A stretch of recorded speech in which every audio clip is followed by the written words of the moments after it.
Hello everyone. Gonna be getting started in just a moment here. Oh dear. Cat was underneath my feet. Oh dear. Gonna be getting started in just a moment here. Let me know if anyone is here how the sound is. Let me know the sound level in the chat room if you would there. And I'm getting the last few things ready to go here. Actually, I'm gonna run and grab one more thing and I'll be right back, and then we'll get going.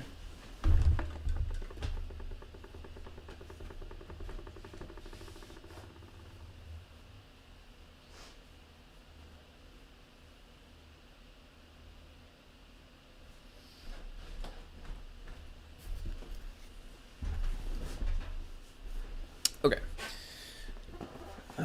I got another new setup going with the chat this time. I got the chat in a browser window instead of Discord, but it is just the Discord page or whatever. It's not like the stream overlay, so I'm hoping that it will not do the object thing, and since it's its own window and not my primary sort of Discord app, I'm hoping that I won't accidentally minimize it or whatever was making it freeze up. So if you notice the chat freeze up, please do ping me in the Discord. I do want to get it caught up. But with that, let's go ahead and get started. So introduction. My name is Tim. I go by foamyguy online on GitHub and Discord. In this video, I'm going to be working with CircuitPython programming. So CircuitPython is a version of Python that runs on tiny computers called microcontrollers. And it's really good at, it's a really good introductory language. So especially for folks who have no programming experience or no electronics experience before, CircuitPython is great because it's very easy to use. And you can iterate quickly and you can learn the basic concepts of programming real easily. So that's what I'm going to be working on today. CircuitPython specifically, we're going to be taking a look at one of the libraries, the display text library. I'm going to be working on a upcoming PR for that library.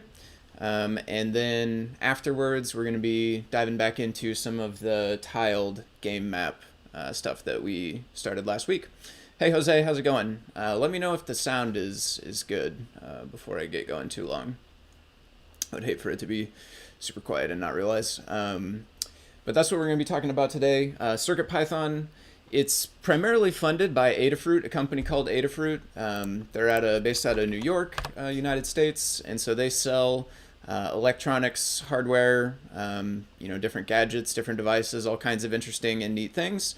If you like the kinds of stuff I'm working on, definitely consider supporting Adafruit because they, again, they're the primary, financial backer of CircuitPython. So I really like CircuitPython. I like working on CircuitPython.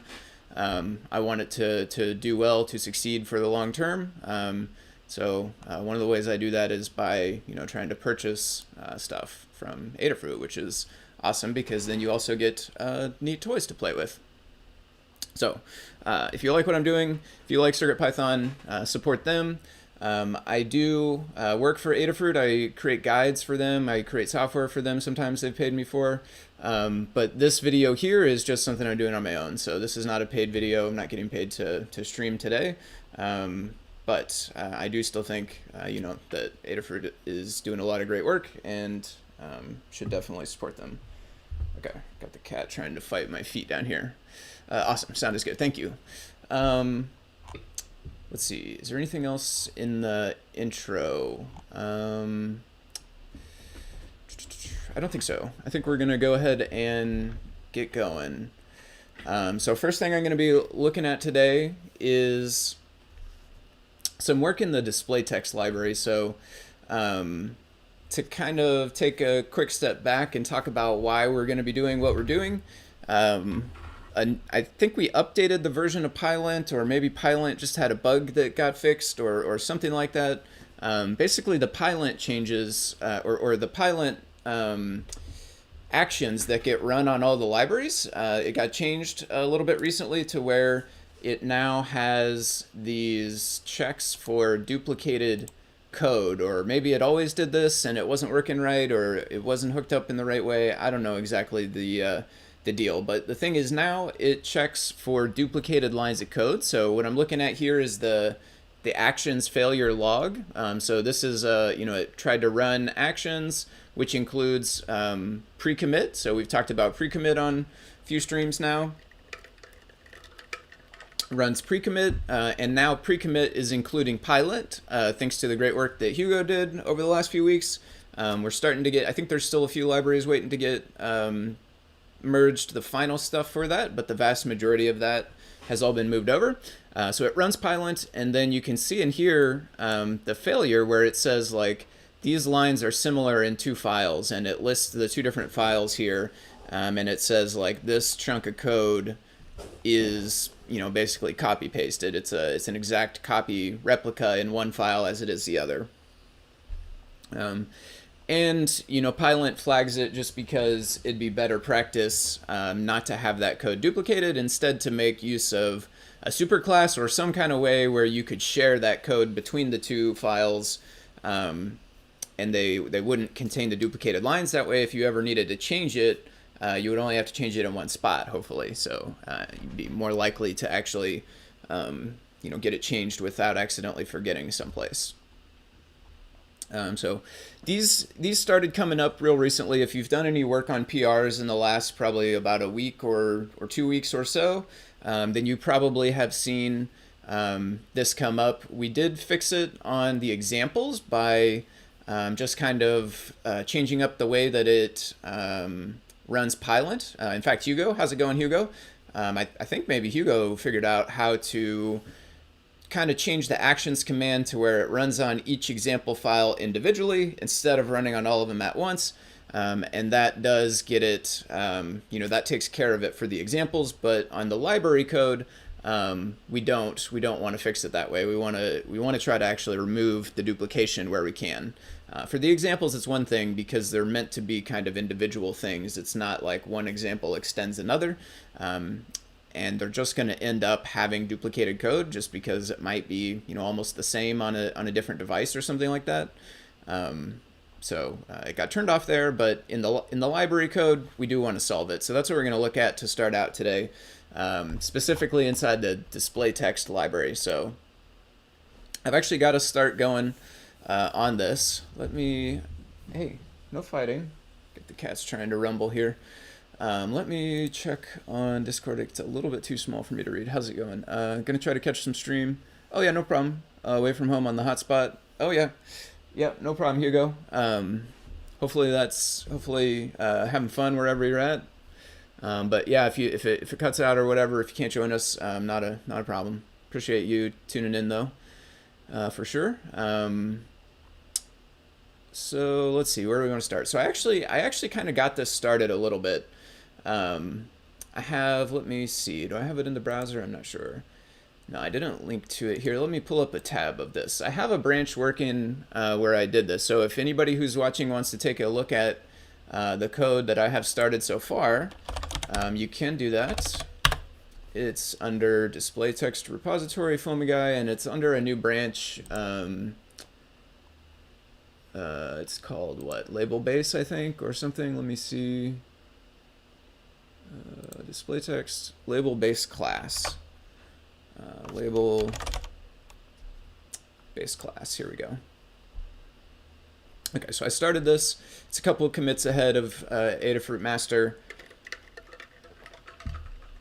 So if you're interested in checking this code out, you can find it here. And the main thing I'm going to be doing is, you'll notice this is still not passing actions, but if we go and look in the actions that it failed, it's not failing for the duplicate code now. So maybe we're getting tricked a little bit. Maybe it's because these things are making it fail instead, and it's still going to check duplicate after. I might still need to clean up a couple duplications, but the good news is they're not here right now, at least. So what we do want to do though is go through and clean up the rest of these issues. So it's running Pylint here, and it's flagging a bunch of stuff, and so we're going to try to fix that. Before I dive right into fixing it though, let me actually just show you kind of what I've done. So for anybody who is not familiar with the display text library, inside of there we have two different kinds of labels. We have the regular label, which was the original one, and we have the bitmap label, which is a newer one. That's kind of they from the user's perspective, the API is meant to be the same, so you should be able to kind of swap from one to the other without much trouble. And the thing is, just underneath the hood, the bitmap label works differently. It stores all of its glyphs differently, and it happens to use a little bit less memory. So especially if you have a really large project that's doing a lot of things, it can be nice to use bitmap label instead of regular label, and you can maybe save a little bit of memory.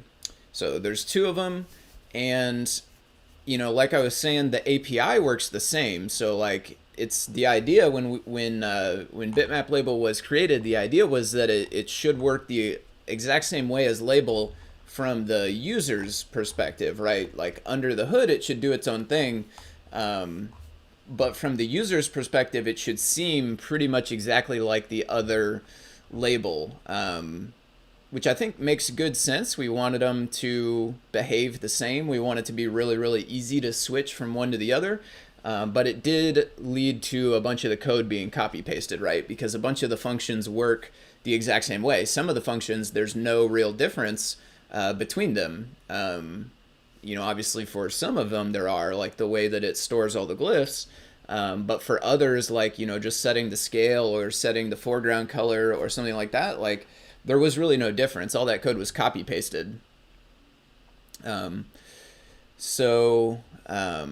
What I've done is now both label and bitmap label, they used to extend group, display.io group, and now they are extending this new object called label base. So I created label base. I actually started from some code that Jose was working on. So I kind of took that. I started on it last night, and then this morning over some coffee, I kind of got it finished up a little bit further. Let me go to label base here. So now we have this class label base. This one is extending group. This one is accepting all of the parameters that we used to accept inside of both types of labels. So both types of labels, they pretty much had the same initializer, the same init function. So all these parameters were the same. So now this gets accepted in the base class. Inside of here, YouTube's on 240. Yeah, for sure. For sure. Thanks for joining us. Here we go. So now we accept all these parameters in the base. We call up to the parent's init, which again, our parent is the group. So we initialize the group. We set up a few of our other properties here, just different variables that are going to get used. And then the other stuff that we have in the label base is pretty much all of the functions that used to be the exact same. So get, ascent, descent. This is a relatively newer function within the last maybe month or two. This one was pretty much the same. It was the exact same, in fact, between bitmap label and label. So now this is inside base. Get ascent used to be in both, and now it's in here because it was the same. The font getter was the same and is now in the label base. The font setter was different though. So this was actually one of the things that was a little bit more challenging. It took me a little while to figure out how to solve this. And I think what I came up with is okay. So the thing that we had with font is like the getter was the exact same between label and bitmap label, but the setter was different. And that made for an interesting scenario because as far as I understand, at least in trying this out here, it didn't seem like I could put the property, the getter, in the base class and then put the setter in the subclass. When I had just the setter in the subclass, it was like, nope, I don't know what the font property is because there's no property for it. So what I settled on for a solution to that was we have the getter in the base class, which makes sense because that one's the exact same. And then on the setter, I created a new private function here. So it starts with an underscore to indicate it's supposed to be private or internal. So it's called setFont, and then the property setter just calls setFont, and then in the subclasses, they should override this. They should implement their own setFont method to do whatever they need to do. So that way, they can have the exact same getter. They can technically have the exact same setter, but the setter is just calling this other internal function setFont. And then each other class, will have its own setFont that behaves differently. So I did that for font, and there's actually a couple others I did it for as well. Let me scroll just a little bit. I think text was another one where we used that same strategy. And line spacing was another one right here where it uses that strategy. So those were the properties where they shared a getter. The getter worked the exact same, but the setter was different. So all of those now use this kind of split. One property setter method calls, an internal set method. Hugo says, yeah, that's the technique I settled on as well for custom setters. Cool. Okay, yeah, that's good to see. Honestly, I was thinking as I was working on this that it's very similar to the work that you've done in Progress Bar conceptually, right? Because it's breaking it into the base class, having them both extend that. So hopefully, I haven't taken a look at the actions on that Progress Bar PR yet. Hopefully the duplication there is not that bad, or if it does come up with some duplications in the pylint check, hopefully the way that you already started breaking it into the base class will kind of give you a head start on solving it. That's good to know though that you settled on a similar technique. I wasn't sure about if that was really a great solution or not. So I definitely am glad to hear that it's not something that I just came up with on my own and is totally crazy. Okay, so let's scroll through the rest of these properties. We can look again at all of this code, which is shared now. So this is all in the base. So get ascent, descent. We were on font before, so color is shared. We got setter and getter of color, setter and getter of background color, that's shared. Anchor point, setter and getter, anchored position, setter and getter, scale, those both, setter and getter, those are shared. Text I talked about just a moment ago, so it is shared now, but it does use one of those internal setter functions. Bounding box was read only, I think. I'm pretty sure bounding box, you could not change it. So it doesn't have a setter, but the getter is shared, and it's now in the base class here. Hugo says, let's see, haven't got to do any work on it this week. Main PC decided, oh no, bummer. That's a bummer to hear. Sorry to hear that, Hugo, about the PC. Bounding box, so line spacing, that was the last one that has the split, the new type of function there. There's decent amount of duplicate in render. This is on the progress bar that Hugo would be talking about here. Duplicate, decent amount of code in the render, but it's because of how he split the files. It was my intention to extract out just the differences afterwards. Nice, okay, yeah. Pylint serve as a nagging, yep, totally get that. Yeah, I've been trying to run Pylint as I was working on this, even when it was like barely working, just to see if I was making headway on the duplicates. Okay, so that is a peek at the base. Now I'll take a quick run through the other ones. So Bitmap Label here, again, this is going to now be extending base. One thing which is weird, we now have all of these doc strings. So yeah, I haven't really touched the docs at all. I'm sure I obliterated the way that Sphinx is going to render all of this stuff. We'll need to come back in and fix it up. All the doc strings though are still in the other classes. So this is Bitmap Label, and it still has all the doc strings in it. But what you'll see is the init function actually now is relying on the ** quargs to pass most of these things through to the label base. I don't know if it's best practice to have all of these still documented here in the subclasses, or if it would make sense to put them on the base only, or if it would make sense to do that in both. If anybody has any ideas about the right way to do that, I'd be interested. But right now, I haven't messed with the doc strings at all. I just worked on the functional code. So I left all of that here. Here's the init. Again, it doesn't call out all of those other parameters anymore. Now it just has the required one, the positional argument font, and then it uses quargs to pass everything through. So we call our super class, our base class constructor, we call up to that. The other thing I have not done yet is clean up the comments. So like stuff like this, there's comments that are referring to like a line of code that I took out. So I'll need to come back and clean up the comments for sure.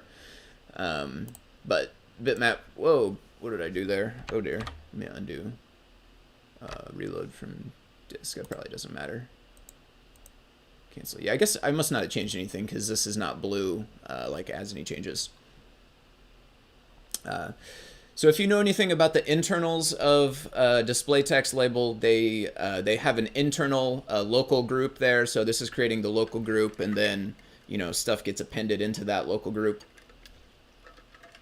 So here's Bitmaps Label setting that up, setting the text. Here was one of the differences because we're in Bitmap Label, we're in the subclass here. We want to get access to those named parameters, like all those named parameters that are actually now in the base right here, the base init, and we want to access those. And so the way that we do it now is like this: we say quargs.get, and then we can tell it the default right there. So the default for text, if you don't pass it, is empty string. Although that should that be none? No, that's empty string. Okay. So I had to change a bunch of the initializer function to access things this way. This quargs.get, and then you tell it the name of the parameter you want, and you give it the default. How to document the args for init is something I've been struggling to find the right way. Okay. Yeah, maybe Kmatch might check this out at some point. I know Kmatch has been working on Sphinx documentation lately. So maybe Kmatch will have some ideas for us. If not, I'll probably tinker around with it, and if I come up with something that looks good, if it turns out good, then I will definitely share with you, Hugo, whatever I come up with. So let's continue on a little bit. I'm not going to probably go in detail through all of this code. If you're familiar with the way that these used to work, it's very similar now. Just like lots of the duplicated stuff is in base, and only the different stuff is now in the subclasses. So like reset text, this was something that was going on inside a Bitmap label, but I think was not in the regular label. And so now this is the Bitmap Label implementation of it. It's doing all its stuff. So that's really the meat of Bitmap Label there. So yeah, it had a text bounding box function. This was an internal function, just private, meant to be used internally. It's calling that. It had a place text function. Blit. This has nothing to do with my change here, but just because I happen to be scrolling past it here. One thing is, I think it's probably been long enough that Blit has been in the core. We could possibly go ahead and remove this now. For anybody who doesn't know, the Blit function, it was something that Kmatch wrote in Python first. I think maybe was the first place it used it was in this Bitmap label here. I'm not 100% sure on that. But I think this might be the original use. But anyway, it's for copying a part of one bitmap out of one and into another one. It's kind of like a copy paste with a rectangle select tool. If you're familiar with graphic editor stuff, that's kind of conceptually what it is. So it's written in Python code here, but Kmatch also actually moved it into the core. So there is on Bitmap, the Bitmap object in the core has that Blit function, and because it's written in C and it's inside the core, it goes way faster than the Python does, because it's kind of a slow operation, right? It's taking a bunch of pixels and copying them one at a time into a different thing. So it's fairly slow. It's got to loop over all of that, but the C code goes way faster. I don't recall the exact version that got included, maybe 5 dot something or 6 dot something, but definitely by the time 7 rolls around, we could get rid of this, but maybe even already, we could go ahead and just take out the fallback and, put a raise an exception that says like, hey, got to update to a newer version of CircuitPython, and that way we'll be getting people using the native code. But there's set line facing, set font. Those are the last two. So those are those internal setters. label, I'll scroll through this one real fast, but it's going to be pretty much more of the same stuff, right? It's going to have just its internal stuff now and hopefully no duplicated stuff. So again, we're extending label base. There's that. Let me try to keep my preview there. Okay. Sending label base and you know, initializing. Again, all those parameters are gone. We're, you know, relying on Args there. Same kind of thing as the other class, where when we want to access those parameters, we use this quargs.get to pull them out like that. So that's going on, setting up, you know, default values for a bunch of things, calling update text. So this one has an update text. I think it's kind of similar conceptually as reset text, but just has a slightly different name in this one. One thing we might do the longer term is potentially refactor the names of a few things. One of them that I did actually during this process, I did refactor bounding box. In one of them, I think in label, it had no space between or underscore between, but in Bitmap Label, it did have an underscore between. So one of the things I did while I was working on this is refactor that to have an underscore in both, because I think that makes it nicer. Without getting the version of CP, is there a way to check if the core? Yeah. So this, well, let me see your second question. Check if the core has blit. So this code can call other, yeah, so yes, definitely, it definitely can do that. And that's what it's doing right now. This code right here, if has atter bitmap blip, this is saying like, does this bitmap object have the function called blit on it? And then if that's true, if it does, then it will go ahead and call it right here.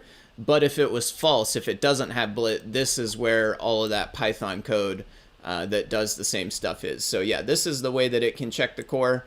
And we did have that as a fallback before, but I think it's probably been long enough, even though it's going to break some people's, it's going to break some projects. It will start throwing an exception where it didn't used to. The upside is like, it's already implemented in the core. And I think we want people using the newest versions if we can. So what's nice is we'll be able to cut out this whole chunk of code here, get rid of that so that there's less code when we're looking for bugs and other stuff going on. Oh, sorry. Yeah, the code's probably going to be a little small. Sorry about that, Hugo. But yeah, it has atter, HASATTR. That's the magic way that it does the checking if that thing exists or not, so that it can fall back. Yep. Okay, creating the bounding box again. This is in label, and again, I'm not going to dive all the way into all of this stuff. We're just going to take a quick peek through these things so you can kind of see what I did. Updating the background color. And then the other thing we're going to do next is actually we're going to test this out. So I tested it with my PyGame display, but we need to test it on the PyPortal. We need to test it on a microcontroller. That way we just make sure that we didn't break anything there. Here's your reset text for label, and then there's those three internal setters there: set font, set line spacing, set text. So that's how it's broken apart. This is the thing I've been testing with so far. I've only done a little bit of testing. Jose's done a little bit more testing for me. Really appreciate that. Thank you very much, Jose. This one is pretty basic so far. It was previously a scale test. I just kind of started reusing it. I should rename it, or I should have made a copy or something, but I just started changing it. But right now it's testing out a couple of different things. Right now we're on Bitmap Label. I have been switching back and forth, but just right now it's on Bitmap Label. I have the text here has a new line in it, and I put that new line there so that we could test the line spacing. We're using a custom font right here, so Arial Bold. We're loading up that font. We're also creating a font object for Terminalio font, Terminal.io. So we're going to change the font afterwards. That's going to make sure that our font property setter is working correctly. So it's printing some stuff, which reminds me, actually, I think I need to go turn some print statements. I need to go remove some print statements from the modules, probably. It's creating a label, or in this case, it's actually creating a bitmap label. It sets the text, its initial text. It sets the color background to blue. We're using property setters there to set the anchor point and position, appending it to the main group, So waiting for 1 second and then setting the font back to terminal font. Waiting for another 1 second and then setting the line spacing up to 3. So when I run it, it's kind of quick, but you can see there it's on Arial and it was big. It changed to small. So the second thing it did was change to terminal IO font. So Arial, terminal IO, and then line spacing. The last thing it did there is change the line spacing to 3. So all of that's working, but we are going to do some more thorough testing because that's a very, very basic test. So what we want to do is get this code onto the PyPortal. Let me come to here. PyPortal. So I've got my PyPortal loaded up here.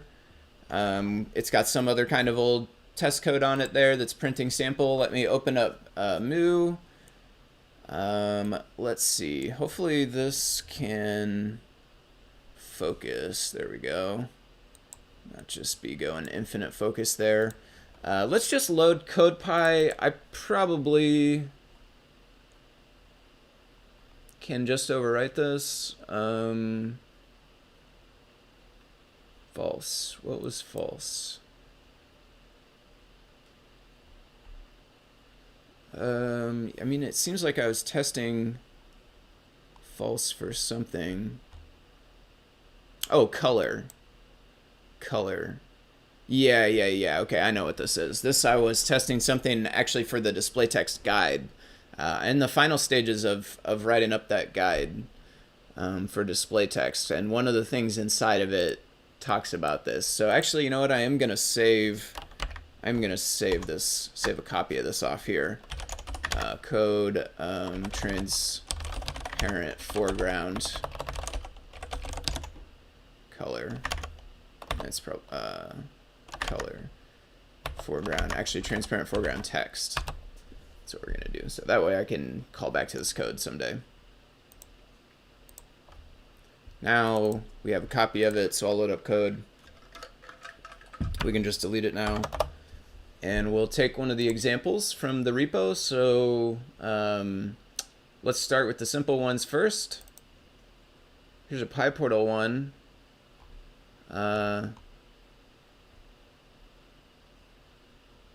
Using labels. I'm not sure about this one. It does PyPortal stuff. It's not using the PyPortal class though. Just as set for the screen of the PyPortal, I think. So yeah, I got a PyPortal, so we might as well try that out. Let's copy that one first. Or you know what? Let's do the simple test first, actually. It's always good to start with the simple test. Let's go that one. Font. Here we go. So the other thing, I'm going to paste this in, but the other thing we need to do still is put the library on there. So I refreshed it there. You can see it does say hello world, but this isn't actually testing our code yet because it doesn't have the library on this device. So we will go here, actually here, copy this, put that on our device in the lid folder. We'll just delete the old one.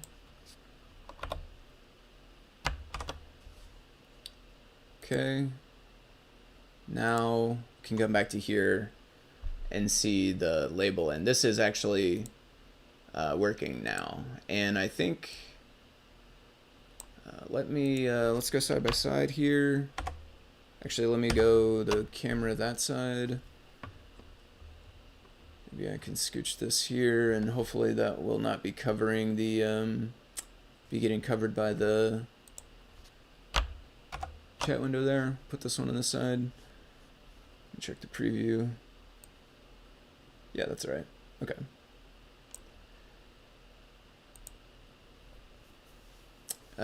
Okay, so this is working so far. So the most basic test is good.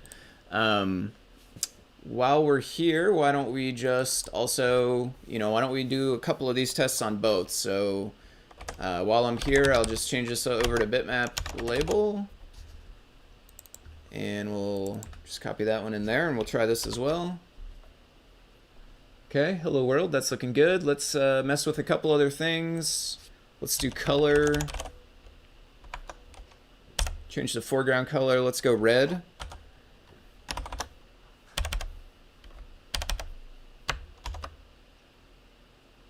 Red, that's looking good. Background color. Actually, you know what? On the background color, well, you know what? We'll do it here first. Background color, I spelled that wrong.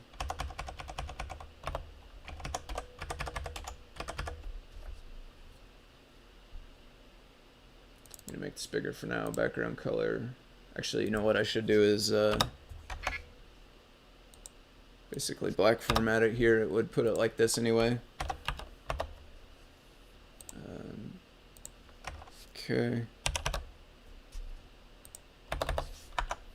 Let's go blue background. Whoops. Whoops. Got caps lock. There we go. So blue. Okay, let's let's put that back here. Save. Uh-oh, valid syntax. Got no comma. There we go. Blue background is good. Red foreground. Let me change some of these things after the fact, because this is testing the initializer, but not necessarily testing the setter properties. So let me go ahead and do that as well. I'll just do it kind of like I was in the other one. Time.sleep. We'll call it a second, and then maybe let's change the colors. Text area dot color. Let's go green foreground, and let's change the background also. Background color yellow. Let's run that. Uh-oh, invalid syntax line 20. No equals sign. Let me check on Twitch. Okay, yeah, Twitch is going good. I don't think I forgot to mention the chat again, but I am live in the live broadcast Discord, on the Adafruit Discord. That's the best place to chat. I try to keep up with the Twitch chat as well, but I'm usually a little bit slower to see stuff in there, and I don't watch the YouTube chat as much, although I will say I mentioned before the YouTube chat was mostly getting spam and stuff, and that was not true last time. So thank you to those of you. Hugo, I think there was a few other folks that were chatting in the YouTube chat. I do appreciate that from last time. The comments had me confused. Whenever I have a video go up on YouTube, I guess the chats may be different than the comments technically. And the comments I end up, there's people who just post a link and nothing else, spam link. So that's what I was thinking of when I mentioned that before, if anyone caught that. But I will reiterate, I don't keep up with the YouTube chat as well. So I might scroll through it at some point during the stream, but if you want to get my attention, the Discord is the way to go. 21, oh, I forgot an equals sign again also, so I just duplicated that line. I need to import time. Red, and now green and yellow. It's really hard to make out in the camera. I don't know. Cool. Thing I could do to make it easier is we could set the scale maybe. So let's try that.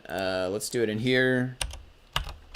And as long as this works good, I'll move on to another example, and then we'll also get into the actual coding that I want to do to start with today. So let's try scale 3. Make it nice and big. There we go. So blue and red worked. There's green and yellow. It's still a little tough to focus because the yellow is so bright, but you can see it there. That's working good.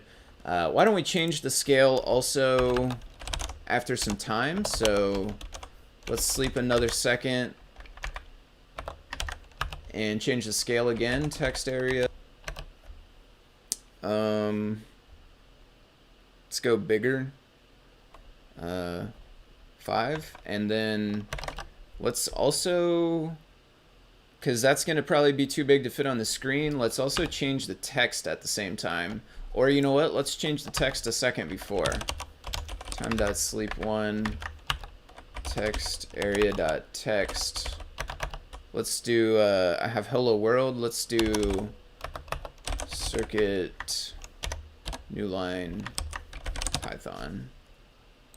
That needs to be a string though. There we go.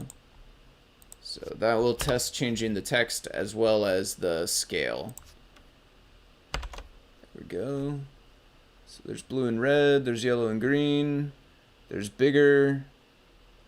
So you know what? The text did not change. Text area.text. So I do have a problem here.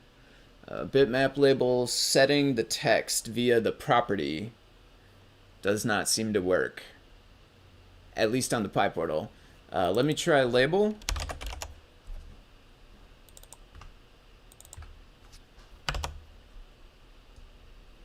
Blue, yellow, text exceeds mask glyphs. Yeah, that makes sense because the current label has a maximum glyphs, and my initial text is shorter than my new text, so it doesn't have room for it. But the good news is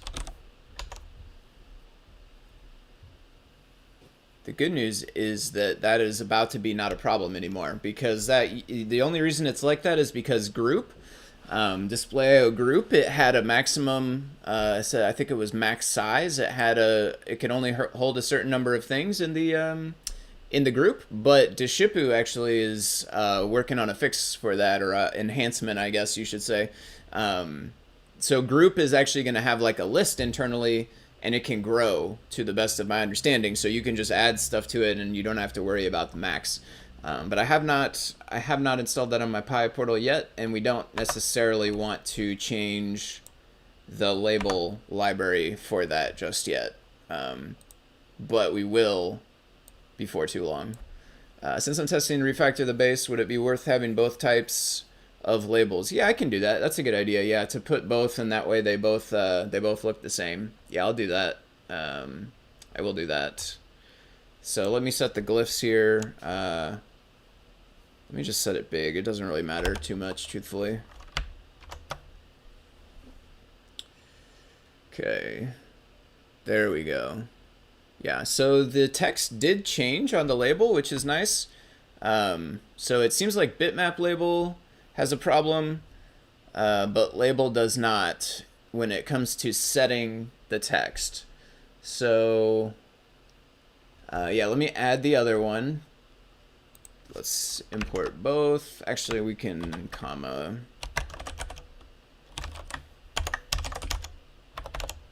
Actually, you know what? Let me just let me start from the comparison.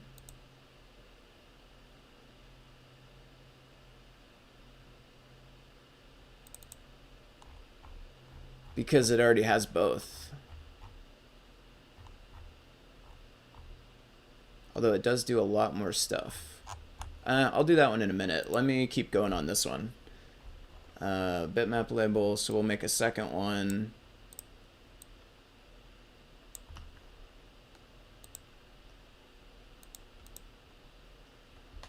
So some things are, whoops.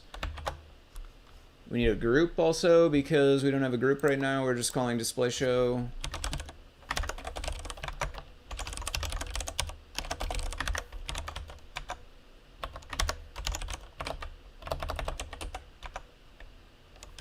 Doesn't really matter. I'll just for a couple.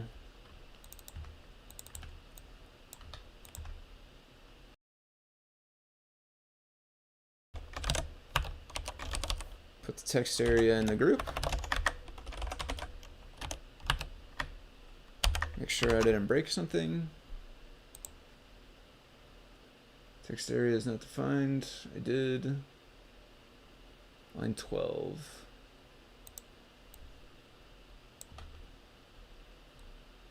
Oh.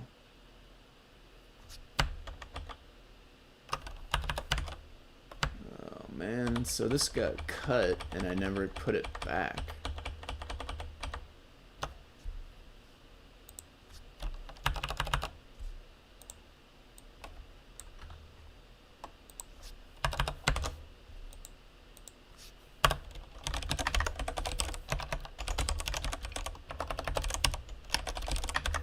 Max size, max size. Here we go.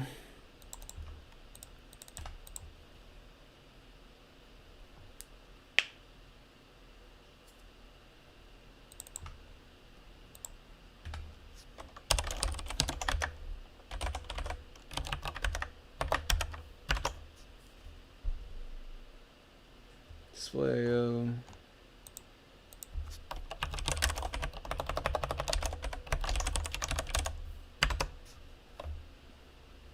Okay. Blue, yellow, 2 lines, big. I'll go with smaller sizes probably once we get the second label also.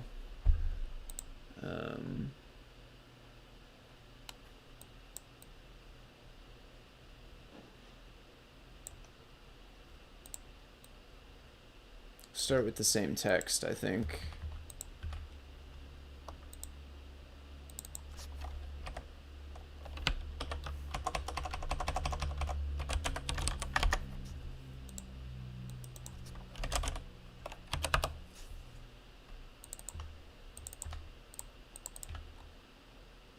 Whoa.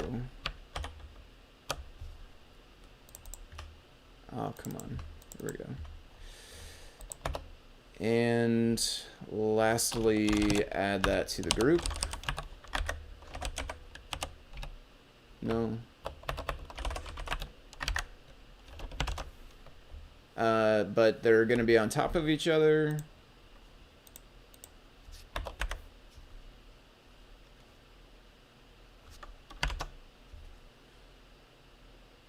There we go. And we're also only changing one. So let's, I don't know if I can get this to stop going crazy on us here. Try to keep the light from glaring too, but I don't have a great, great solution for this. Anyway, let's go further. Let's go smaller. So let's start with scale 2 and change to scale 3 maybe. And then let's see what that does. That's pretty good. We could fit both of them like that. We can go down just a bit more and we can change the other one also.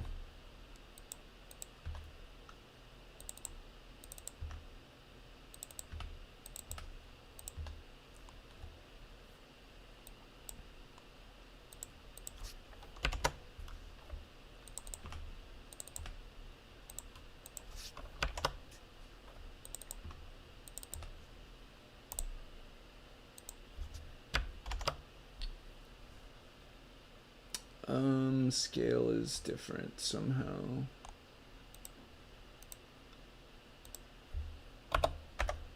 Two versus 3.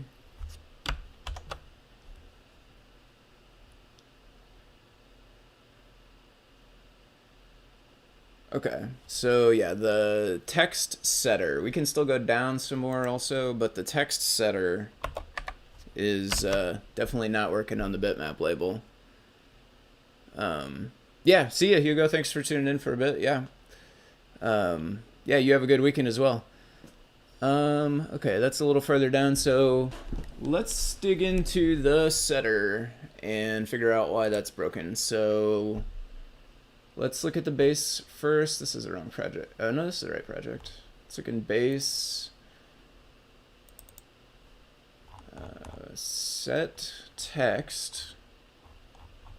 Well, property setter calls set text.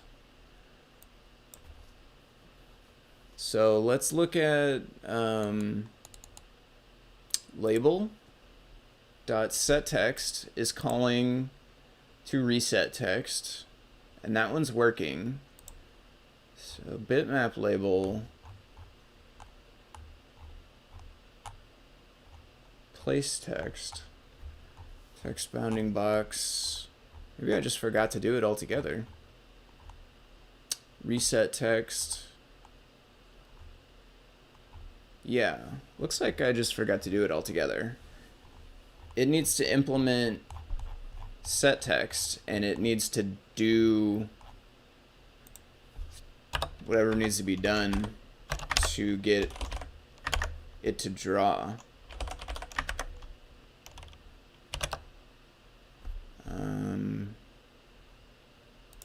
Just the new text, I think? Nope, and scale.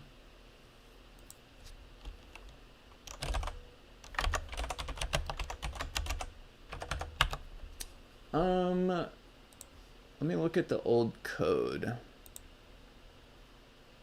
I think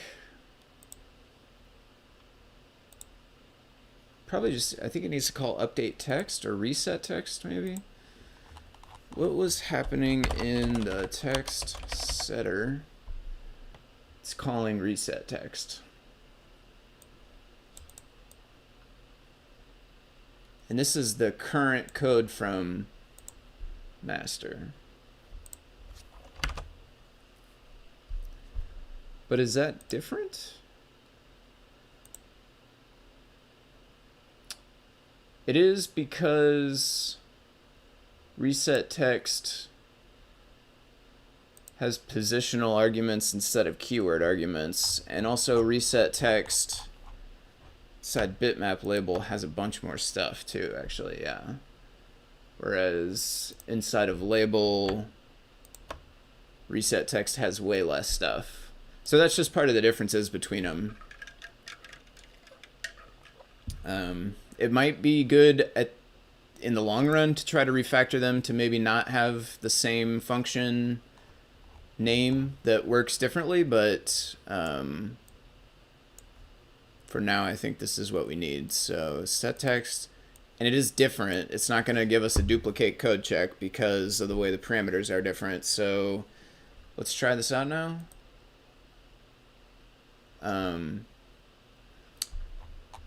Let me get my same example here back to running also on the PC with both.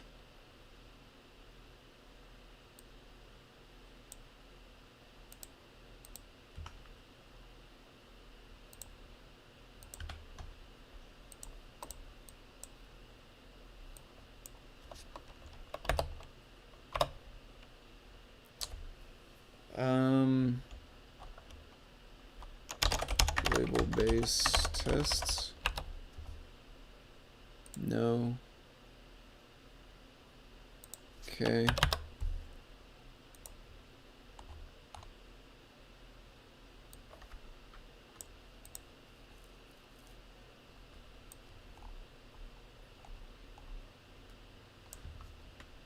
Oh, that just deleted all that stuff.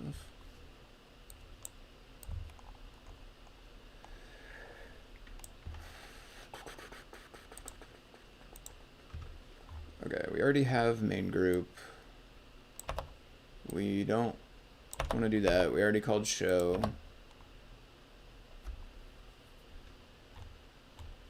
We need the imports. Oh.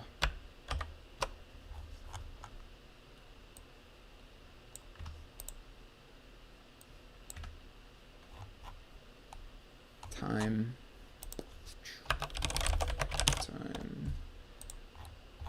Maybe that's it. Let's try it. Okay. Yellow, green. Unexpected keyword argument text.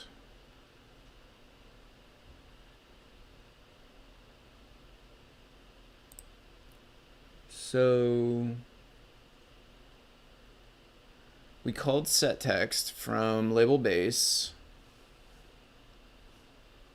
Oh.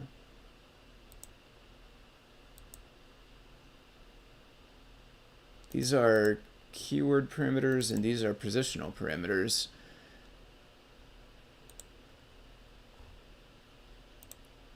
These are positional. So it should just not be like this.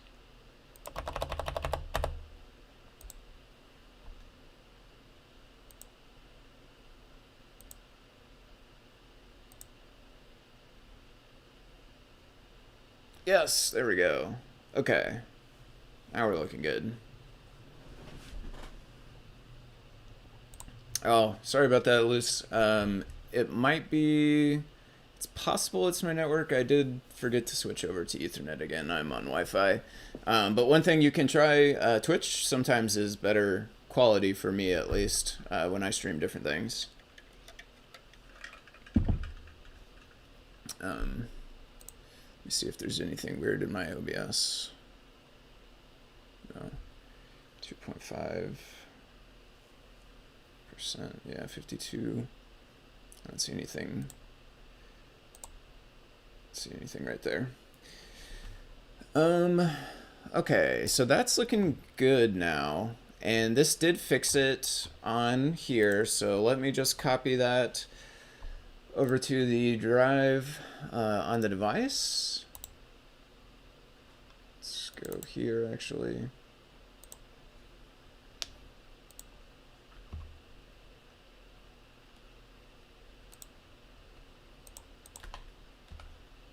Text. Okay.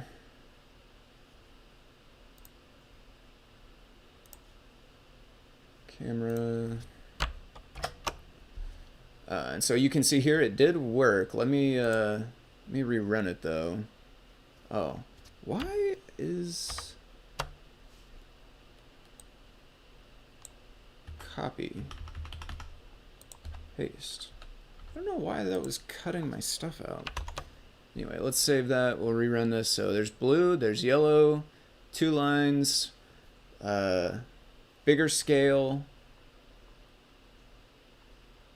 more line spacing? No, line spacing stayed the same. Let's change the line spacing too. We'll just set it on both of them. Let me do it. Let me do one more second. Time.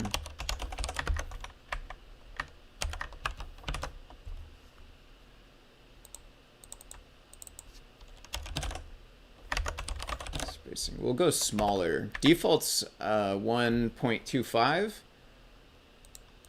We'll go smaller than that, down to 1, so it'll scrunch them tighter. Hello world, yellow, 2 lines, 3 scale, smaller, tighter. Okay. So that did get smaller. I was expecting it to go even a little smaller than that. I think maybe it's depending on the font that you use and also possibly the scale. One thing we could do is change the font.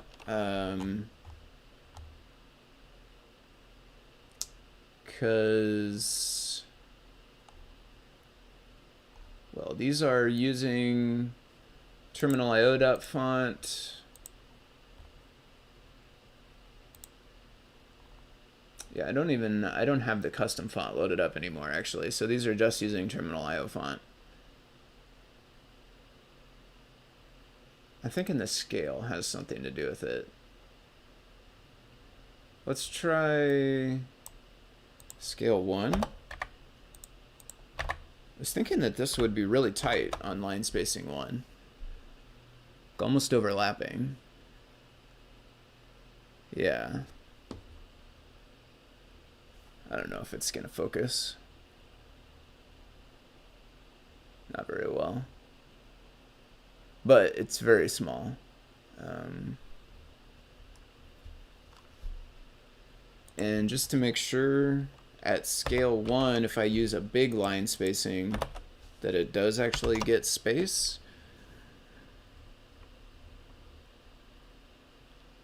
Yeah, okay. Screen is coming up on me a little bit here. Let me just put that back on there. Okay. So that part's looking good to me so far. So maybe we'll do, I don't know, is there another test we want to do for sure?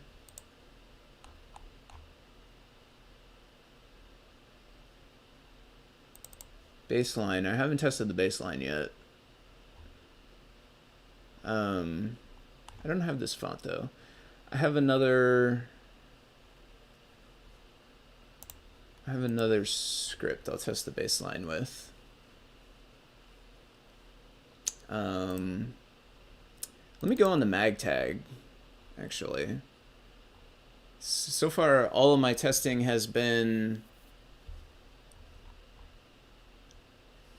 PyGame Display and PyPortal. It'll be good to check it out on another device, and I do have the mag tag right here, so we can do that. And as long as this checks out good, then I think I'll call it good on the testing for now. Still probably going to do some more testing before this gets merged, obviously. It needs to be tested some more, I think. But I'll call it good for now during the stream for testing, as long as this mag tag checks out okay.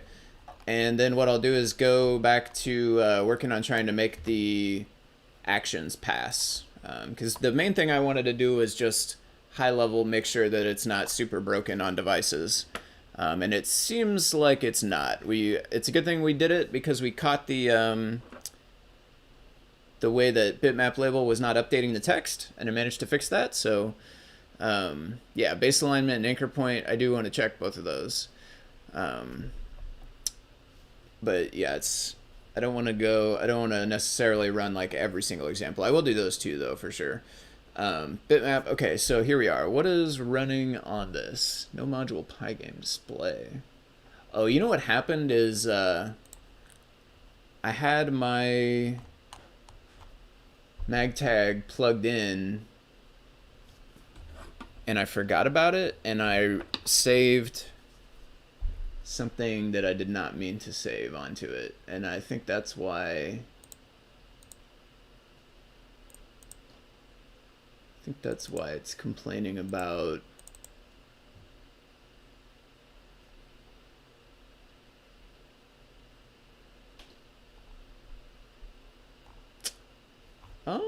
I don't know, actually. That doesn't say anything to do with our game display.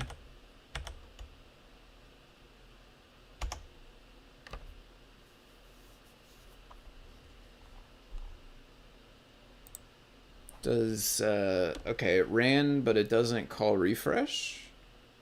Yeah, it doesn't really matter what code this is though, actually. So the main thing is just see if we need to keep this, which we don't need to keep this. This is, I was playing with the transparency stuff. It's the same thing that was on the PyPortal, actually. So yeah, I think I accidentally saved the PyPortal code onto this. What I want though is magtag, and copy this.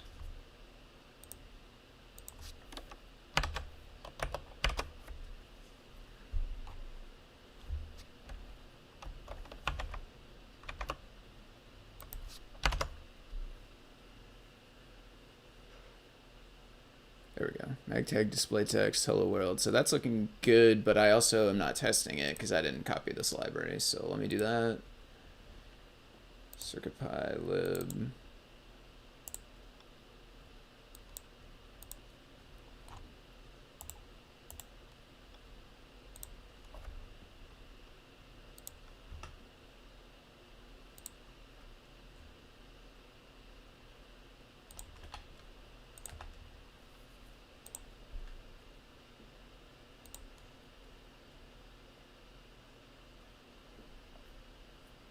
Okay, that's looking pretty good. Let me just, for the heck of it, change this a little bit so that we know that it's actually like working and running the code we think we're running. But so far that looks good, and this does test anchored point and anchor position, because this text in the middle, it's using anchor point and anchor position to get centered into the middle of the screen. So that does appear to be working good. Let me check. Yeah, preview is looking good. Let me save that.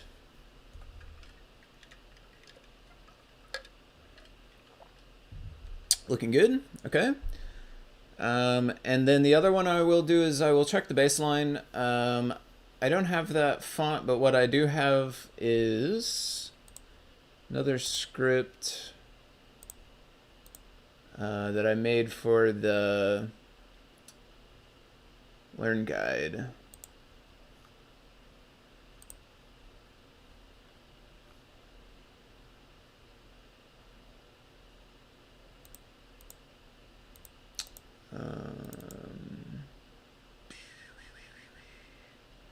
Maybe. Did I save over it?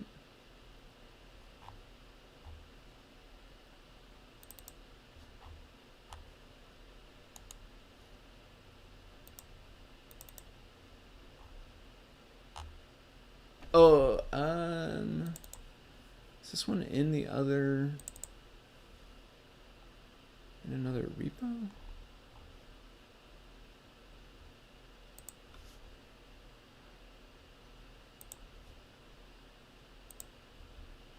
I need to clean up my repos. I got stuff kind of scattered.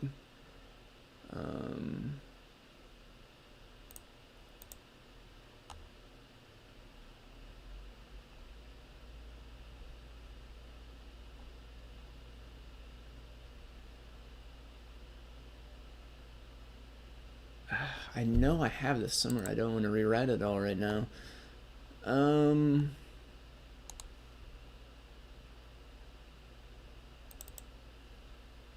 Doesn't have it.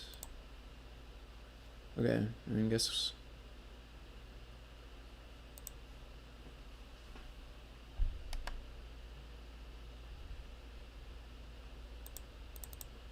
This is not it.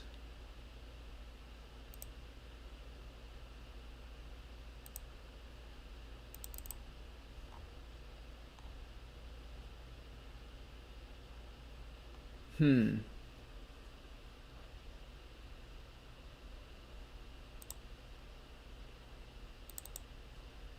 just gonna look through all of these real quick.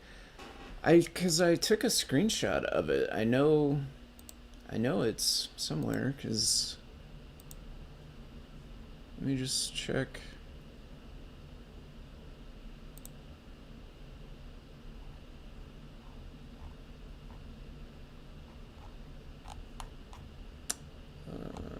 One more place. Yeah. So I've been working on this guide, some of you might know, and I took this screenshot right here, so I have this script somewhere, but I don't know where.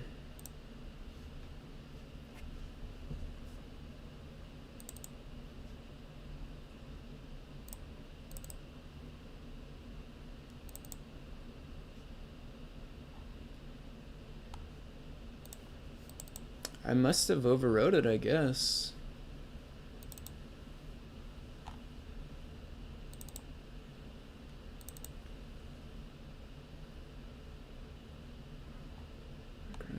Yeah. Okay. I guess I will do it again.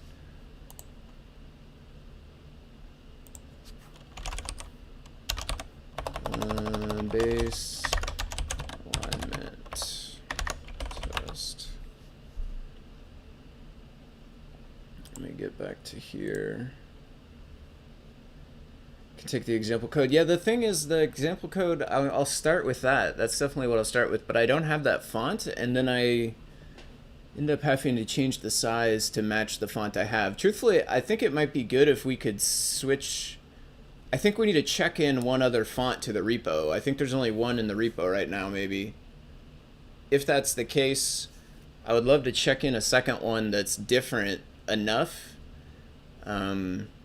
that we can have, and then have both, and then change the example. That way it can just run without any kind of changing, because that's my, I don't know where that IBM font, I don't have a copy of it, and I don't, if it's not licensed permissively, then we wouldn't be able to in the repo. And so I had one I must have overwrote it. I had one all set up though with the with two fonts that I definitely have here. It couldn't have been in this repo because there's only one font. The other one is this script, which is definitely not what I used. Let me just check uno mas on this. Progress bar, PyPortal, anchor, ascent, button, image load, party parrot, progress bar, PyPortal, Bitcoin, readme, scale, setup, shapes, simple test, switch, scale test, ascent, descent, switch horizontal. Gosh, yeah, I don't know where.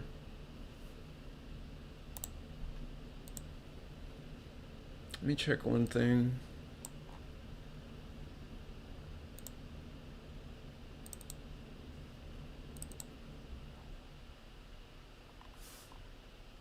No, I don't have any. No Python files in there. I will take this text though. Oh no, I can't use this because that's TTF.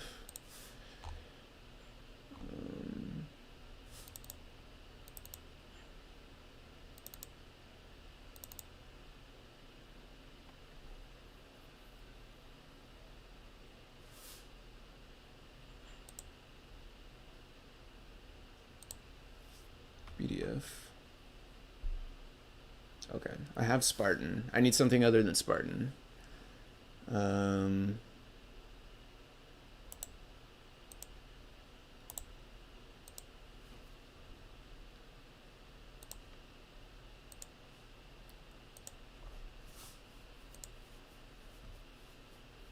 Okay, match. Mentioned to do the change the font out, maybe. Can take the example code, yeah. So the league, I think I got one more of these. League. So I have Spartan. Let me get Gothic. Oh, but this is OTF file. I don't want to convert it. See, this is. I end up going down this rabbit hole. This is why I was really wishing I just had the Spartan Gothic. Okay. The good news is, though, now I'm doing this, and I'm definitely not going to overwrite it this time. So I will have it. This will be the last time. And if we do want to make that change in the library, that would be awesome. And we can do it. And then at that point, then we wouldn't have to change anything.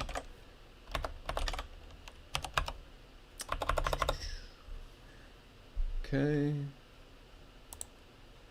Then this stuff, so.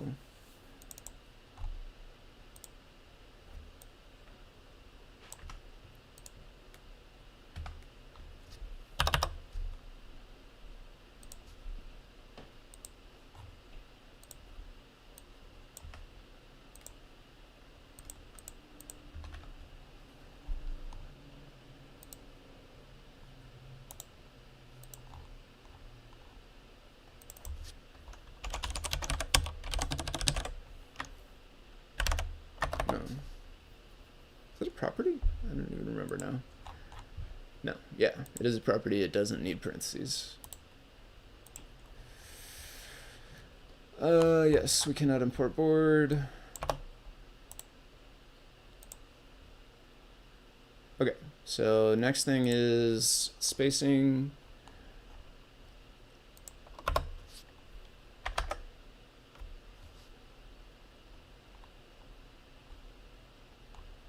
No.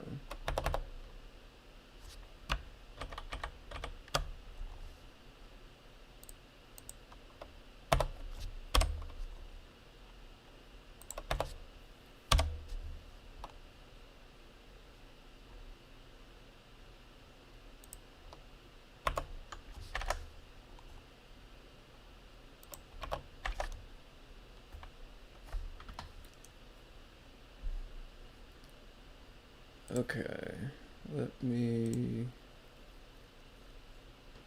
check the previews looking good. Let me check the Twitch. Nothing going on in the Twitch chat. Okay. Let's go back to here. Okay. That's not bad, but kind of far apart. Maybe try 90.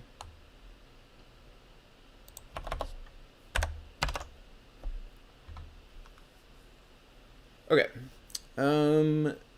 Now the thing is, this code is just importing display text, which is just taking my one that's installed via pip. So we want to uninstall that. Make sure we're testing the new code.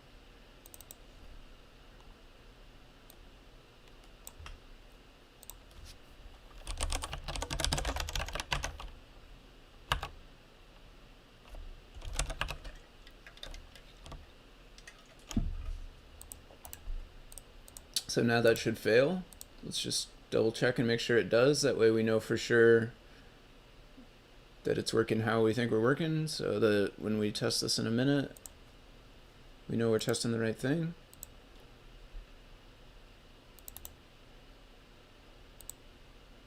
Yes, perfect. Now we can install it from the working repo.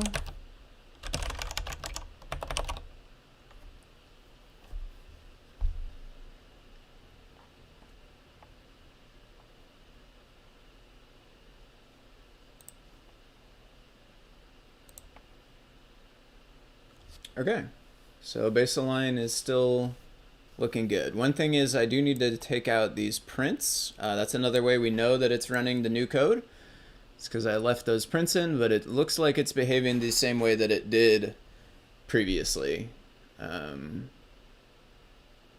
me try, this one is doing only one.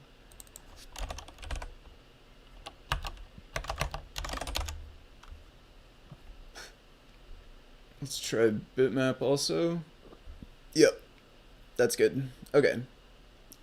Baseline is working good. Anchor point and position are working good. We know that one because of the centered text back on the mag tag here. So I think that's good enough for now. I do want to get on to trying to fix these actions, and then after that I want to dive into the tiled map game stuff a little bit. Indico's works great. The example code, Indico's example code from the GitHub like issue, or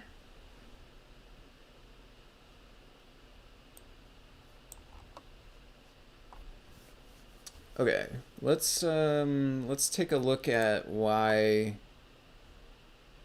Well, let's do a few things here. Right, we should make a commit because we made some changes.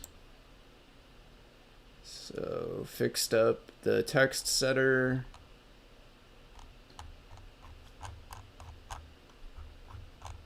That's it.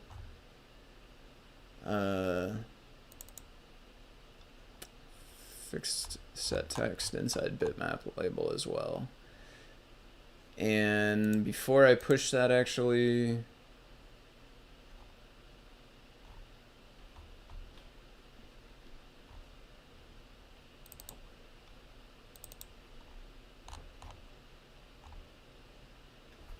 let's just make sure this one is still working after those changes. I don't remember if I ran this for sure or not, so let's do that. Set text, that's what I was looking for specifically, was the changing of the text, and that looks like it's working good. So we're good to go there. So let's push those changes. Actually, you know what, well, yeah, let me push those changes. That way we have one commit that says what it is, which is fix set text property indigo says, let me see here, fixed set text and property setter. Okay. Indico has an air quality project using the mag tag, and they use display text. Nice. I'll have to check that out.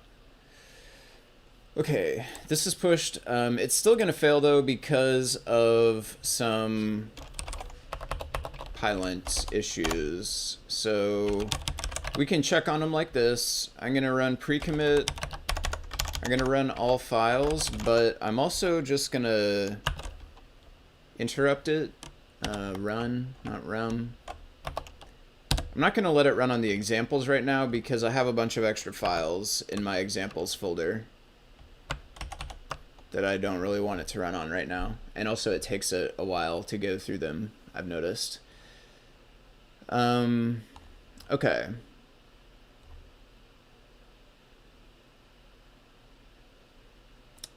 So we're going to fix up these pylint issues, and some of them we're just going to disable, because they were disabled in the other classes, and some of them we will see if we can rename things or what we can do to fix them up.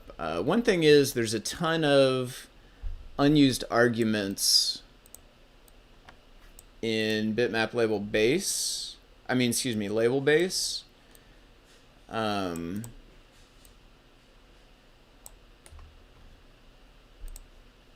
don't think...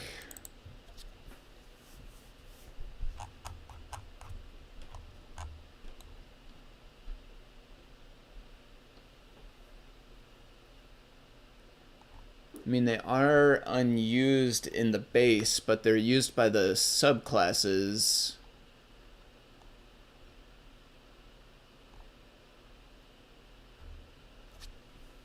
I don't think we can't remove them because they definitely do get used by the subclasses.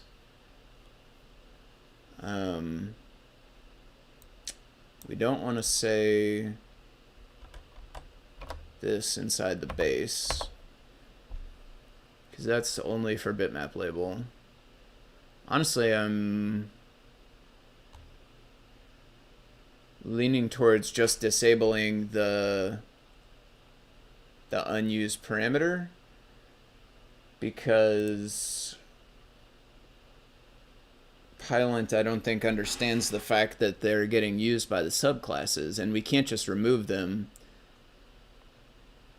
because then they wouldn't get passed through and they wouldn't have any effect. Yes, the print statements, thank you. Let me do that while I am thinking about it, actually.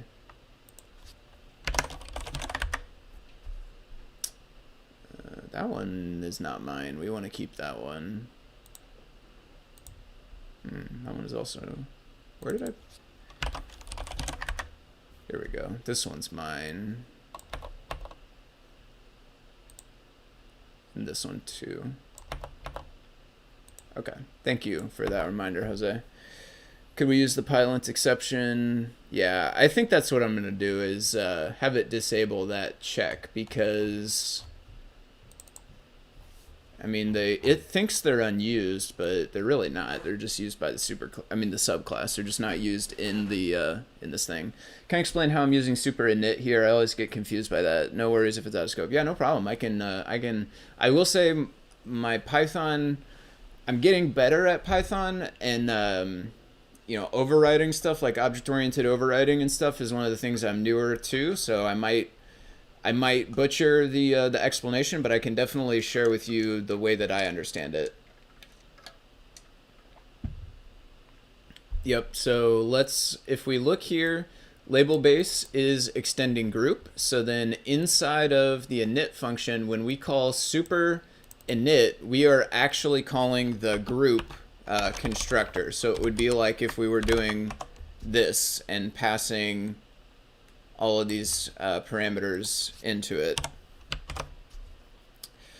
So it just calls whatever the superclass constructor is. So because we extend group up here, it makes it so when we do this, we are actually calling group constructor. Inside of the subclasses, like Bitmap Label, if we go look in init, we are extending label base right here. And inside of init, we have basically, very similar thing looking here, super and then init.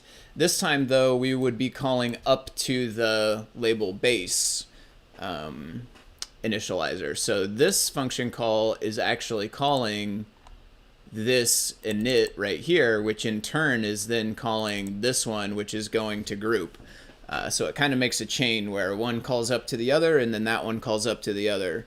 And in our case, it goes from the subclass, so like from Bitmap Label to label base, and then from label base to group, and similarly for label as well. Let me scooch this around a little bit so I can keep the preview and check here. Use parent class to use it to instantiate. Yep, I've seen inheritance where super wasn't used. Yeah, I think if you don't need an instance of the parent class, you might be able to get away without having that super init. I will say though, it's one of the things I have relatively little experience, so I'm not 100% sure. I could definitely be wrong, but I think that's the deal. Is if you don't need that instance, then you could go without.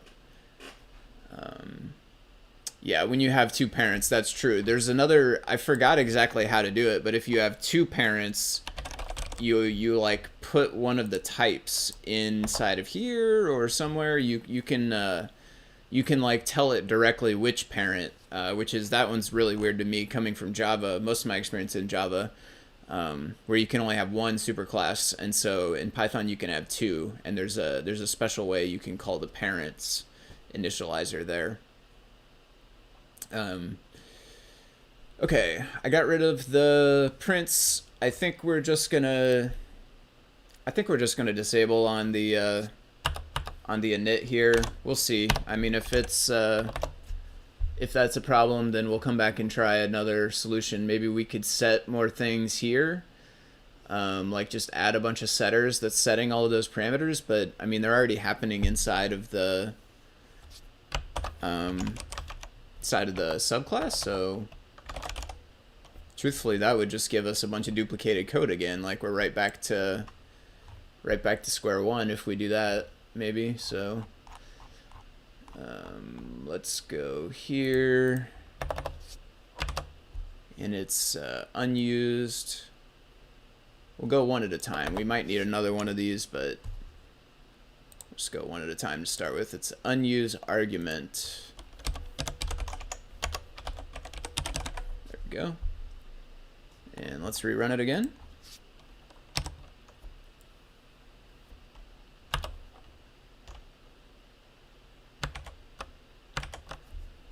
Okay, so yeah, we have way fewer things now.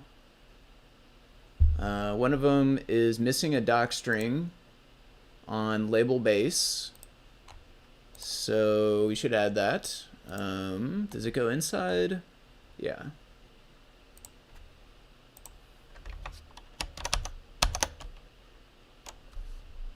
Make a new line? No. So superclass that all other types of labels will extend. This contains all of the properties and functions that... Do I need to put new lines in this? Yes.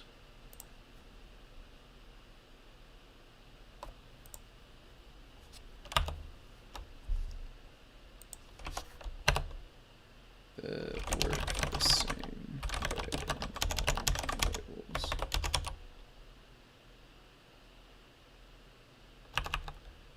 Subclasses should implement specifying. So actually, you know what? I'm going to say subclasses should implement. I'm going to list the ones. Set text, set font, and set line spacing.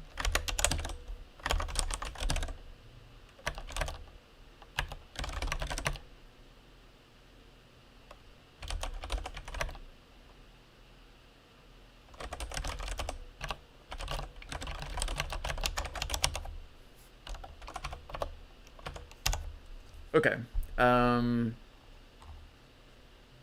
The doc strings is an open question. I don't know for sure if we want all of this stuff here, but I'm going to pull it in for now.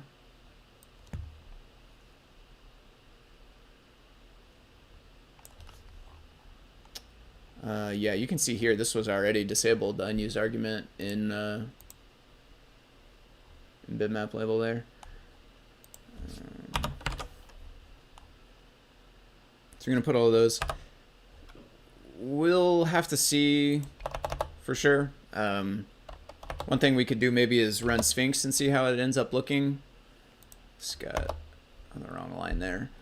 We could run Sphinx and see how it ends up looking, but I don't know.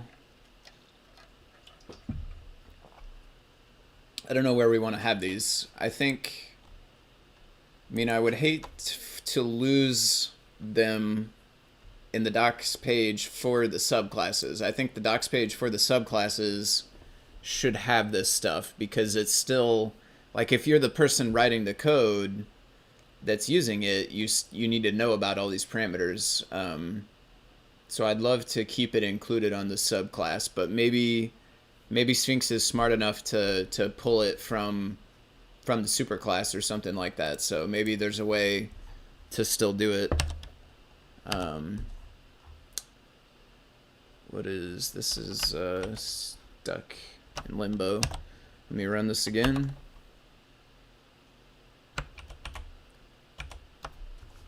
And let's take a look. Too many instance attributes. We're at 12 of 11. Yeah, unfortunately, we're probably going to just have to disable that one as well, because there's just a lot of attributes. We just have a lot of them. I think that's likely one of the things that is disabled in this as well. Yeah, too many instance attributes. Too many arguments as well, and too many local variables as well, which all three of these were already disabled as well in the original ones. So we'll bring those in to disable.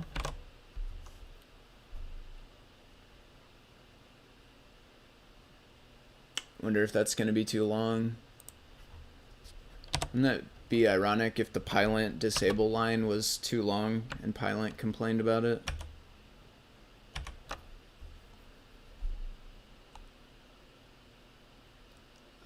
Getting closer.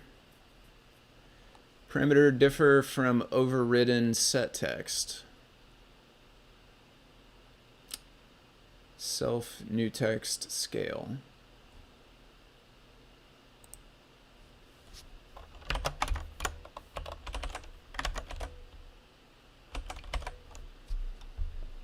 Self text and scale.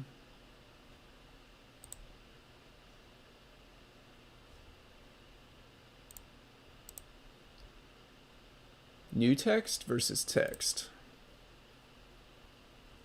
I think new text is better.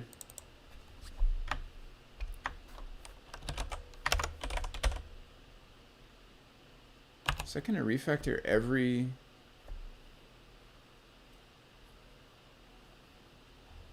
I don't want to do this. I did it anyway. But it didn't change this. This is what I was worried about, is that it was going to find like text property. Did it just inside of set text. This says new text.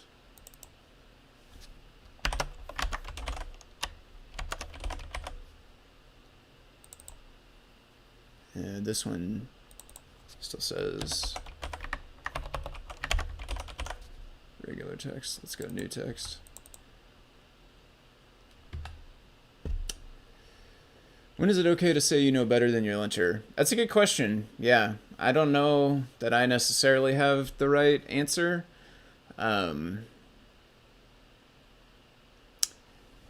Yeah, sometimes, I mean, some of the too many thing. Well, I mean, like unused argument, you know, that one, it seems to me like Pylint just doesn't understand the parent-child relationship. Like, they're not really unused. They get used and they're necessary.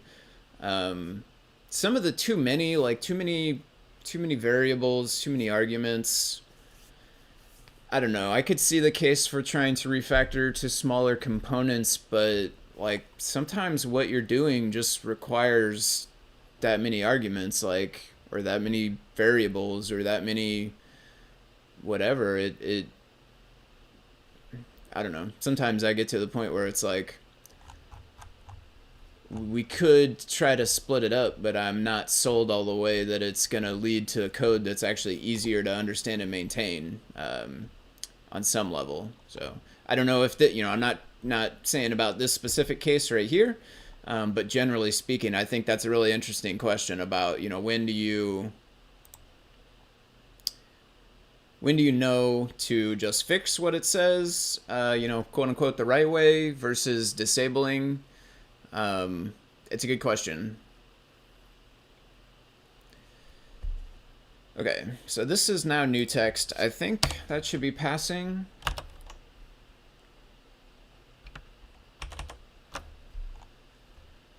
Getting very close now. Only one thing left. Unused argument scale. Yeah, so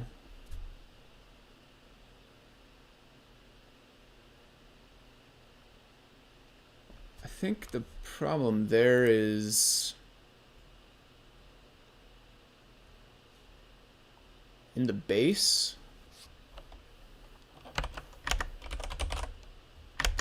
No, the base doesn't have reset text.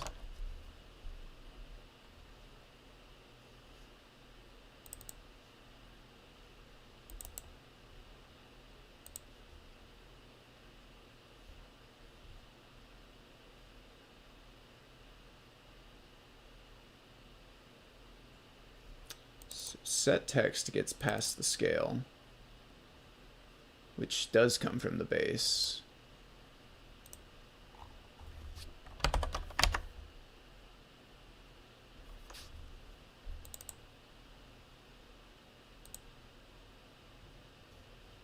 And it needs the scale in Bitmap Label. So this is one of the differences, is Bitmap Label, well, I don't know if needs is maybe the right word, but certainly the way it was written, it uses the scale like this getting passed through.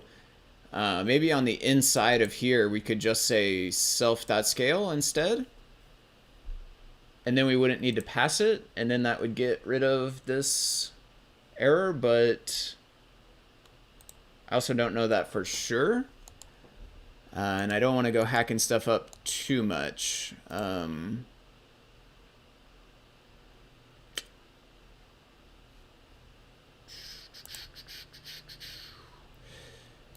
If I just remove it, is that gonna, I mean, that seems like it would break something. And if nothing else, it's gonna just move the pilot error, right? I mean, now I just have unused argument on scale in the other function.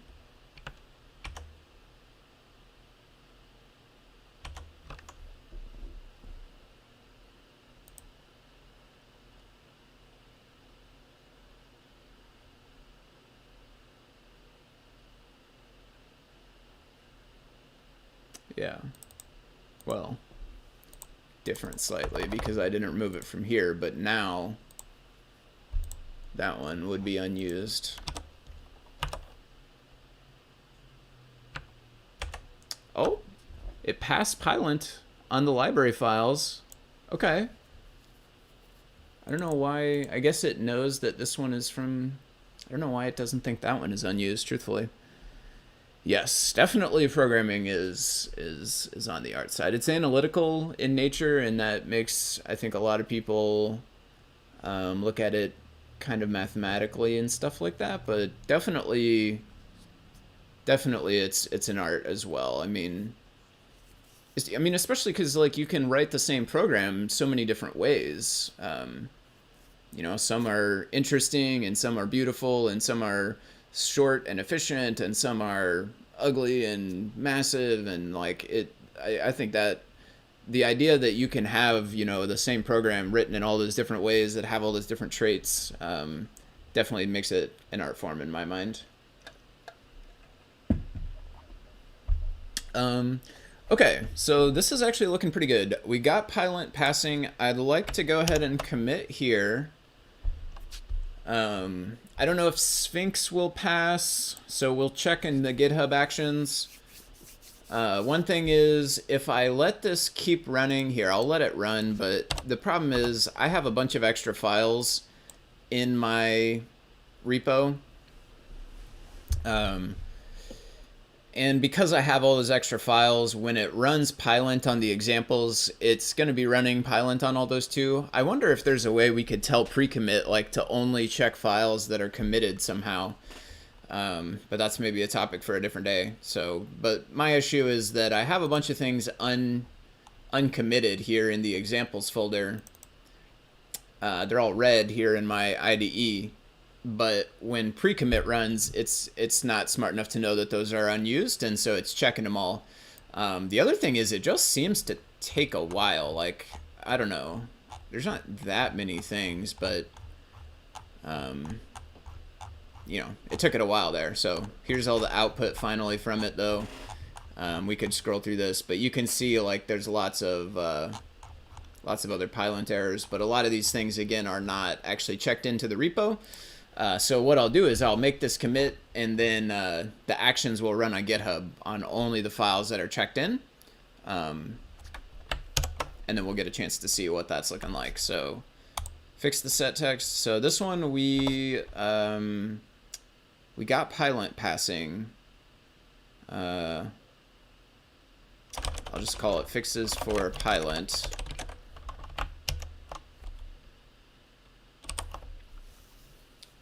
And let's pull that up, and then while that is waiting to run, I'm actually going to run to the restroom and come right back. So let me get up to the page where this will be running actions. Here, details. Okay, so that should start filling in with some actions things here in a minute. And we'll see if it passes Pylint on that side, or if there's still some other stuff I need to do. But I'll be right back in one moment.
All right, looks like that's running good here.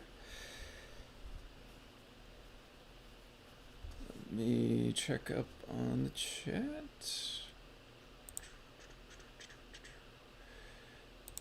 There we go. Yes, okay.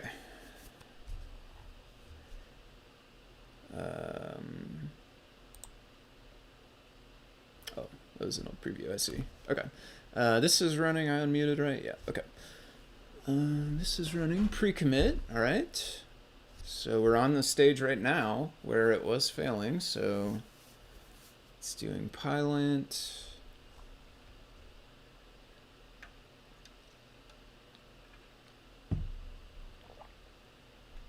There we go, we got some passes on black, reuse.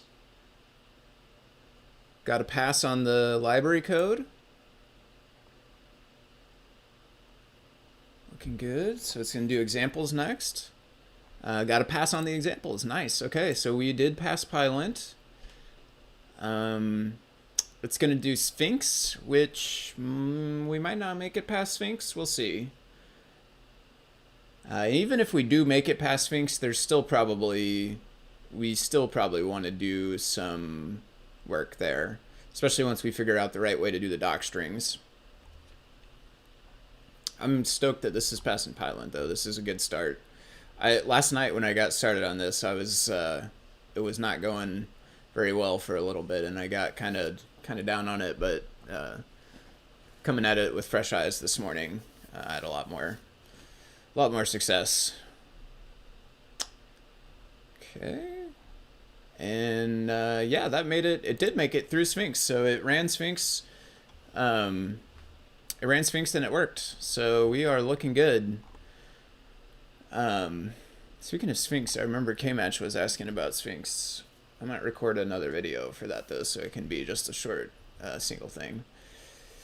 Okay, so this passed. I think what I'm gonna do is make a PR for this. And in the PR, I'll ask how to do the doc strings. We can start getting feedback from other folks on that. So let's start with the basics. It resolves, I have no idea what the number is, 125. Resolves 125. Thank you. Let's describe what we did. Label base class has been introduced inside of Init Py, and then Bitmap Label and label. Now extend label base, which removes all of the duplicated code from them.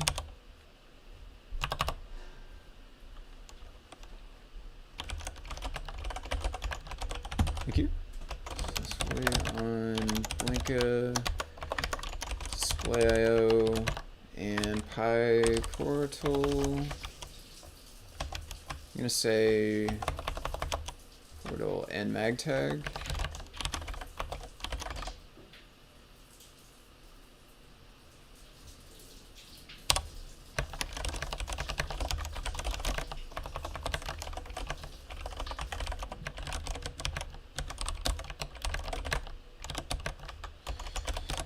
Additional testing.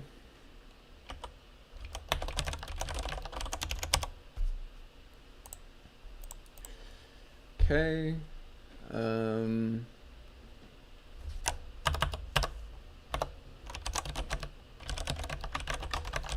Sure about was the Sphinx doc strings. I think we want to make sure all of the relevant parameters will be visible in the subclass docs pages.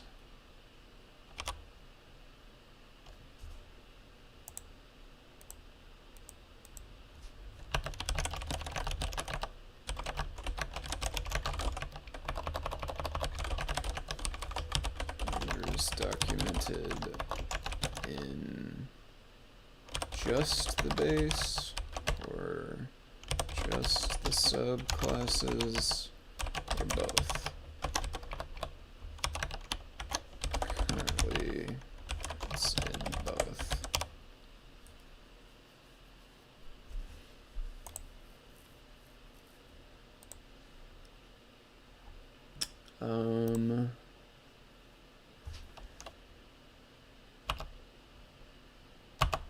And one other thing I'm gonna do actually is one other thing that needs finished up still is fixing up some old now irrelevant comments. So I'm pretty sure there are comments now that refer to stuff that's gone, and we want to clean that up for sure, so I'll put that as well. Yeah, let's check here. Those are the commits. Let's just take a very quick peek here and make sure nothing looks too out of whack.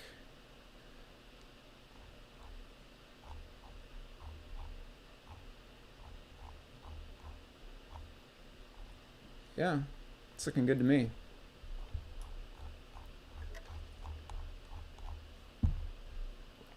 Okay.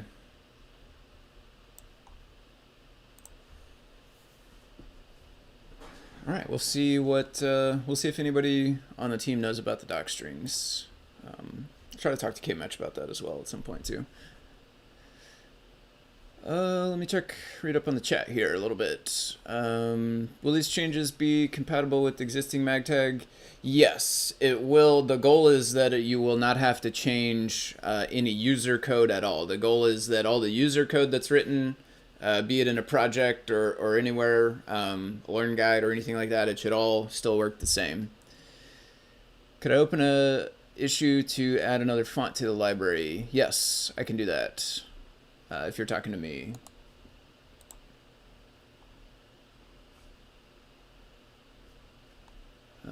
New issue. Let's go add one additional font to the library.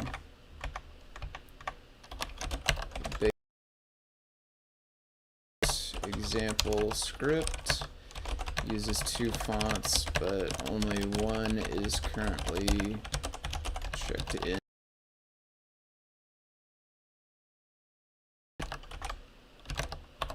Find a permissively licensed font to, let's go extra font to include so that sample can run with only files contained in the repo.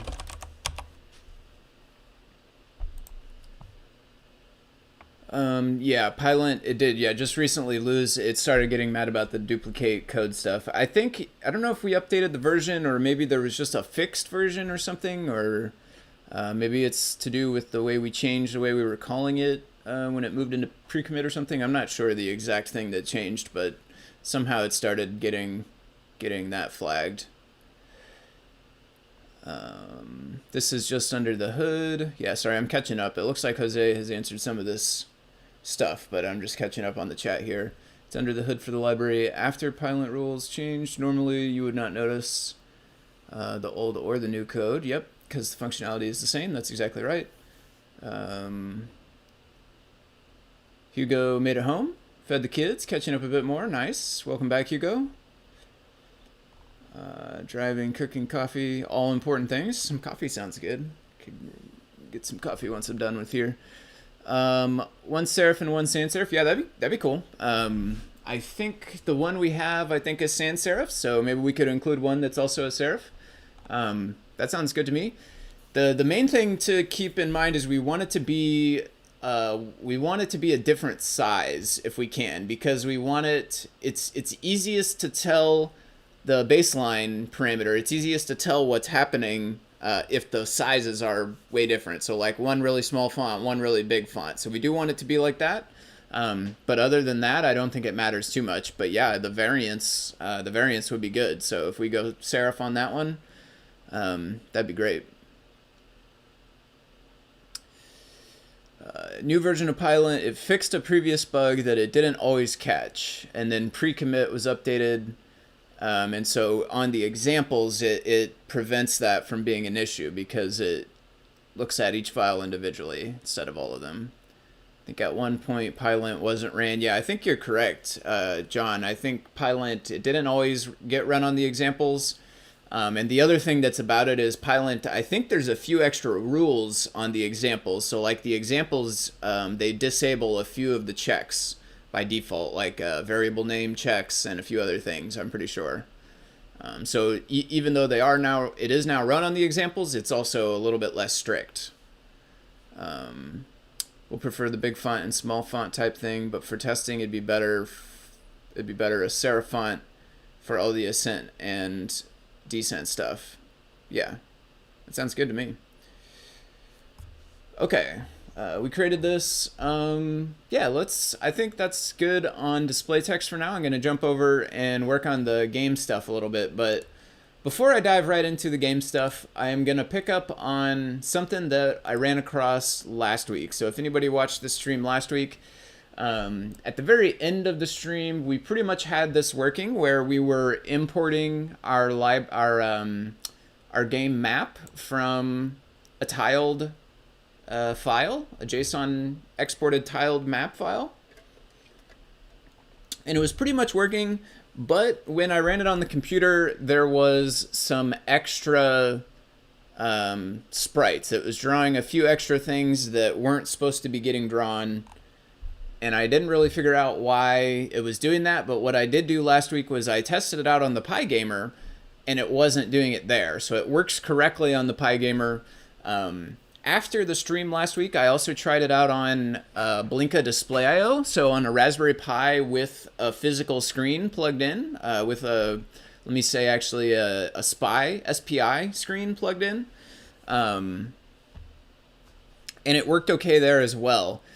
And so what I figured out is, and I want to show this in the hopes, fingers crossed, I'm hoping somebody might help me, like be able to help me fix this potentially. I don't know where it's exactly messed up, but I wanted to talk about this a little bit and show what I found, and then see if that jogs anybody's mind on a potential fix. So let me just run the example from last week, which was this game example right here. So it's rendering a couple of these items, and let me see what state I left it in. I'm not entirely sure. We don't have the sprite right now, so I was setting the entities like this.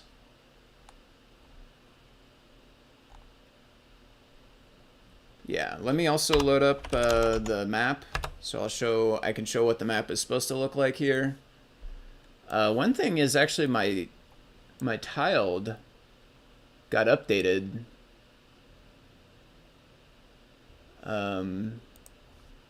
And now I don't know. I'm hoping that it's not like any different in terms of the stuff we were doing, at least. I don't know for sure though. Where does this is in tiled map game test? That's not here. Maybe in this one.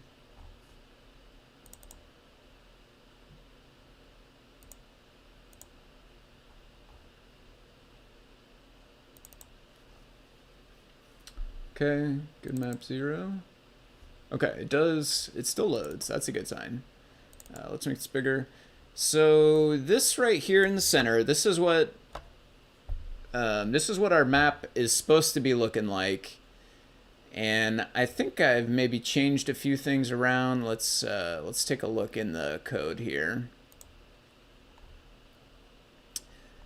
So yeah, one thing is right now it's not showing the castle, which was the background. It's not showing the background at all.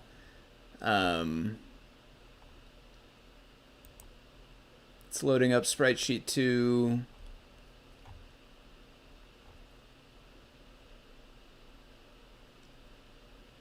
Honestly, right now, so I think what I did is right at the end of the stream, or maybe sometime after the stream, I don't know. It looks like what I did though is I cut everything out of this, so it's got actually a bunch of stuff commented out. And so what I'll do actually is I'm going to jump to this one instead. PyGame TileGrid issue. This is the one I created. I started, yeah, you can tell this one has a much less stuff in it. So I started this one from the ground up, and I tried to isolate just the, like, try to get it down to just the issue. And I think this one does that. So sprite sheet diff, BMP here. One thing I did was I added this extra row at one point. I think I talked about that a little bit last week. That didn't end up being part like related to it at all. So that didn't really make a difference. Looking into this code real quick though, we're making the PyGame display. We're making our group. That's all normal stuff. We're showing it. We are loading the sprite sheet. We're making a thing transparent. So one of the things I did was I was thinking maybe the color of the because like I started having this issue when I turned on transparency. So one of the things I was thinking was like, you know, maybe the color index matters. And so I did end up making a different copy of this where like usually I do my transparent color as index 0. This one had it as index 20, so I tried that out. That didn't make a difference either, but it is still set on 20 here. This is the entities tile grid, and inside the entities tile grid, we are going to put it into this group, and then we're setting a tile. This right here is setting a tile. The tile that's at location 33, we're setting it to 0. And 0 is the index within this sprite sheet. So 0 right here is Blinka. And if I run this, what we will see is that it does not show only Blinka. It shows Blinka and everything all the way down to the bottom right corner of my sprite sheet. And what I figured out is that that's the pattern. It always shows you whatever you ask for. So I set index 0, therefore we started with Blinka. It shows you the one you ask for, and it shows you all the way down to the bottom right corner of the whole rest of the sprite sheet. So if I change this to ohm, for instance, the little resistor that's over here on the right, that would be index 2, and I rerun this, it will do the same thing. It will only show down to the bottom right corner, but what that means is now we only have the far right column. It's not showing the center column or the left column because that's not down and to the right. So I did figure out the pattern to, like, you know, which extra things it draws. If you caught the stream last week, I was kind of confused about, like, you know, what are these extra things? But this is the pattern, is it whichever one you ask for, and then all the way down to the bottom right from there. So if I wanted it to draw a single thing, I could tell it to draw the bottom right one, and then that will work. So 0, 1, 2, 3, 4, 5, 6, 7, 8, 9, 10, 11, 12, 13, 14. If I set that to 14, it won't draw anything extra.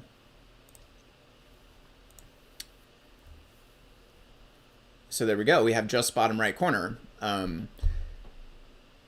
The next thing though is like, why is it doing that? I don't know why. I don't know why it's doing that. And I looked into the code, and again, I tried this out.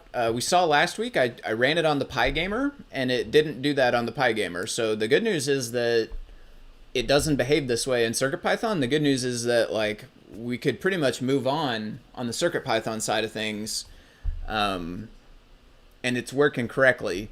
However, I do want to try to get it fixed. And so, like I said, I did try it on Blinka Display.io using an actual SPI screen, and it did not suffer from the same bug there. So the bug has got to be in my PyGame display.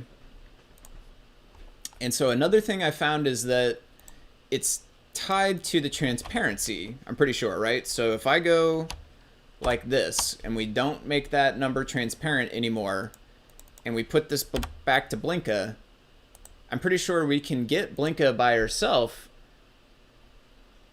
Yeah, we can get Blinka by herself here, but now the problem is the background color is not transparent, so green is visible everywhere. And you know, it's the same deal. Like, I could change it to one of the other ones.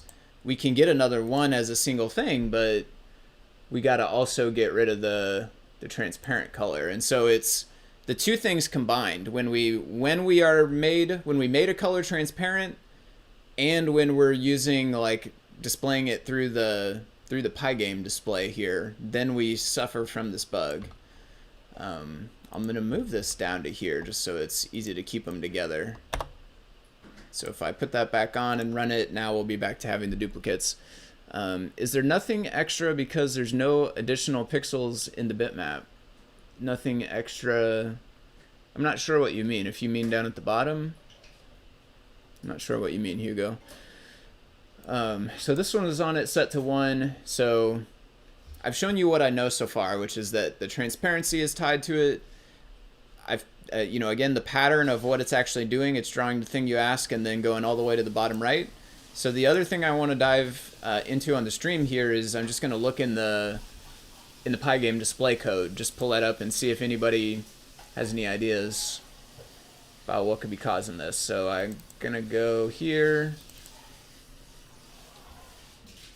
When I had transparent and I used index 14, there's no additional data in the bitmap since it was at the end. Yeah, that's correct. I do believe that's correct. So back to this example here. When we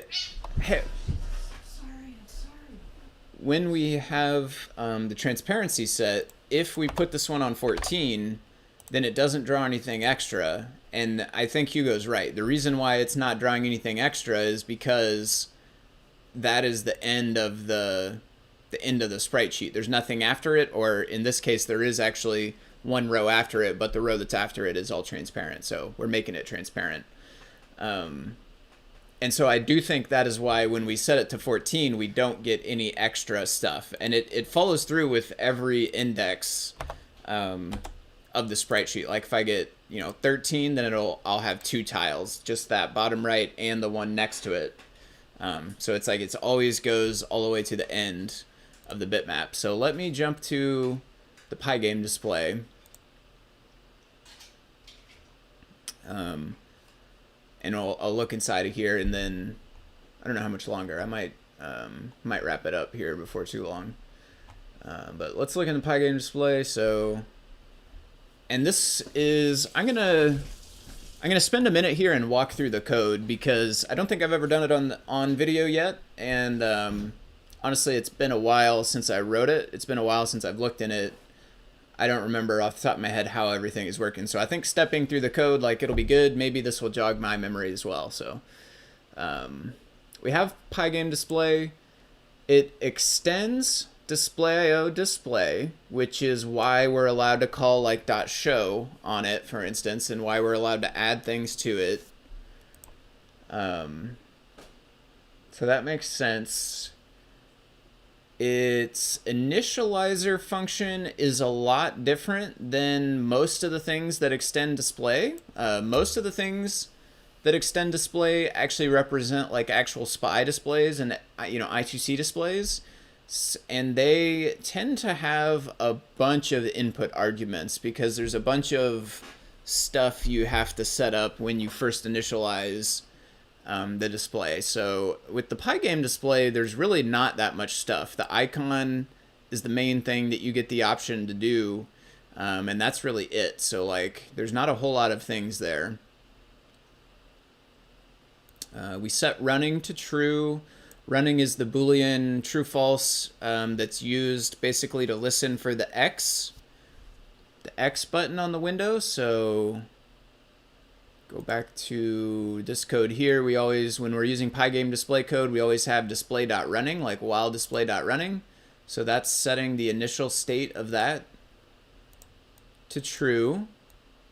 Icon is none. Underscore icon is none. If the parameter icon is not none, then set underscore icon to the parameter. If it was none, then don't set it. Call super init. So this is the same way how we were talking about super init before. This is calling up to the display constructor, which we can actually click into. So that's calling up to here. And again, these are most of the parameters. These are all things that you would need for an actual SPI display, but we don't really need them for our PyGame display. But that's what we're calling there, super init. Init sequence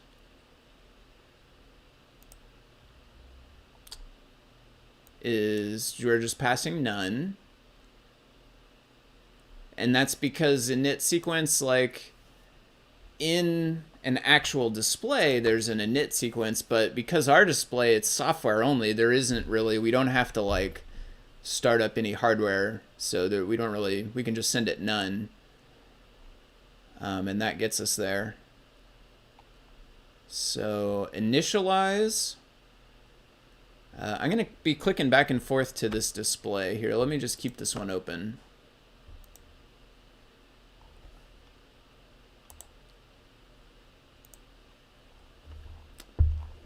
So we have init. I think this also, yeah, this also has initialize. Whoops, we want our PyGame display, initialize. And so in the standard displays inside the initialize function here, this is where it sends the init sequence, which is like a big, series of bytes that you have to send to the display in order to get it to start up and do what it needs to do. So in the traditional displays, inside this initialize function is where that happens. For the PyGame display, again, there's no init sequence, so we don't have to do that. One thing we do have to do is call pygame.init. We have to set up the icon if we want. So if the icon's not null, then we're going to do this stuff, which is call image load. This is pygame image load to load that icon file into memory, and then set it on the window, pygame.display.set icon to our icon file. That's what is setting the default one, which is just the yellow PyGame snake, I guess it is. If we run this default snake right here, that's like the PyGame logo or the PyGame character. And so if you set it to none, then you get that. But if you want to do something else, you can set it to your own file there. So if you wanted to put Blinka in there, that's how you can do that. Set the caption. I think that's setting the title right here. Blinka display IO PyGame. Yep. So that's what's setting the window title. Yeah, no problem, Luz. This is it's not really for a board. This is for my PyGame display. So it uses Blinka Display IO, which traditionally Blinka Display IO is meant to work on the Raspberry Pi and the other single board computers.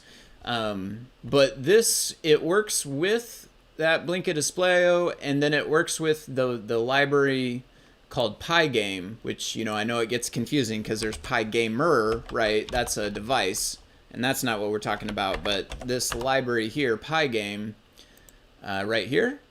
So what I'm working on right now is a library that uses this PyGame right here and turns it into kind of a fake display that Display.io can write to.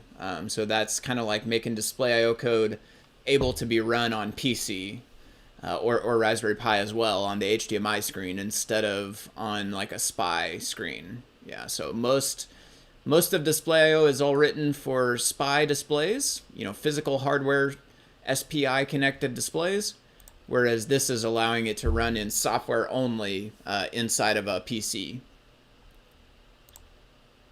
Okay, so that's setting the title. So self.pygame screen, this is, let me shrink this side. This is basically setting the size of the screen. So we pass width and height to our initializer. And then this is calling set mode on PyGame to actually go ahead and set the width and the height of the actual window. So that's why here we call width and height right here. In this case, we did 160 times 2, 128 times 2. And those right here get passed into set mode. And that's what ends up making the size of this window right here. So let's keep stepping through this. So SPI displays have a write function because they need to write on the SPI bus, like to the display, to send it information about what it needs to show. We don't have a SPI bus and we're not connected via hardware, so we don't really need to write anything. So I just have a stub here that says write and then pass. It doesn't actually write anything. Same thing for release. So we don't have any physical bus. Like if we look in the display driver over here, the thing that it's doing inside release is releasing the bus. And since we're not using a bus, again, we're not connected via like a SPI bus or anything like that. We don't have anything to release, so we just pass inside release. We don't have a show, which is interesting. So we must, we would just like we're extending this display. So this show method, it does exist over here. It's just not written in. but we are getting it from our superclass. So then refresh here, refresh is where the meat of all of the magic actually happens. So let's just kind of compare these a little bit. So one thing that's different is we need to get the events, specifically the window close event, which comes through as this pygame.quit. So we need to check for that. So that's what this code here is doing. It's saying we're going to loop over all the current events. If we found the pygame quit event, then set running to false. I think I needed to do a little bit of sleep here just because it crashed if I didn't do that. So I just did a little bit of sleep and then quit the pygame. So that will all happen when you click on that X. Again, that's, I'll show that again real quick here. That is this X right here on the window. So you can see there that it allows it to close. So now we're inside refresh. If we are running, if self.running is true, then we start doing very similar stuff to the actual driver. We have a list of subrectangles.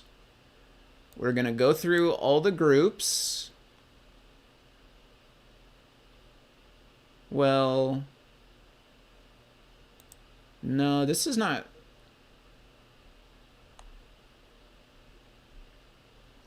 This is not going through all the groups though. Because it just says if self.current group is not none, but there's no loop right here. Well, okay, but display can only have one group at the high level. That's right, that's right. So one group can contain more groups, but the actual display can only show one group at a time. So current group must be the group that the display is actually showing. So if we are showing a group, so this part's still the same. We create a buffer, which is this is a PIL image. So again, so far this code is actually the same. We're creating a PIL image, we're calling new, we're telling it the color space, we're telling it the size. This is also the same right here. It's broken into multiple lines, but it's actually the same code. Current group.fill area buffer, self.buffer.paste the buffer. So we create an image object right here. We fill we create a buffer. I'll call it an image object. It's a buffer there. We create that in memory. We fill all the pixels from the current group into it right here by using fill area, passing the buffer, and then we have a self.buffer, and we're going to paste our buffer from memory right here that we just created. We're going to paste that into our self buffer, which I think is not used anywhere else in this. Well, okay, one other spot, but is probably used more heavily in here.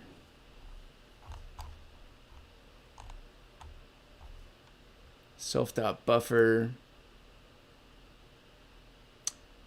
Okay, one thing I see is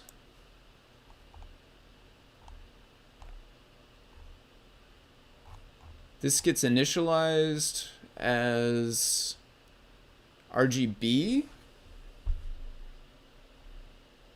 but down here we're setting it RGBA, and I'm suspicious of that because our bug is tied to transparency too. Like when I don't do make transparent, I don't get the same bug. So maybe the way that this is RGBA and this is just RGB,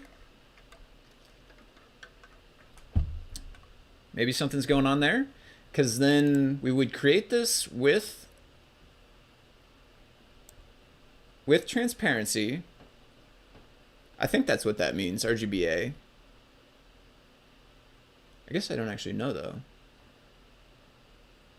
Why wouldn't it be T for transparency or alpha? It's A for alpha. Okay.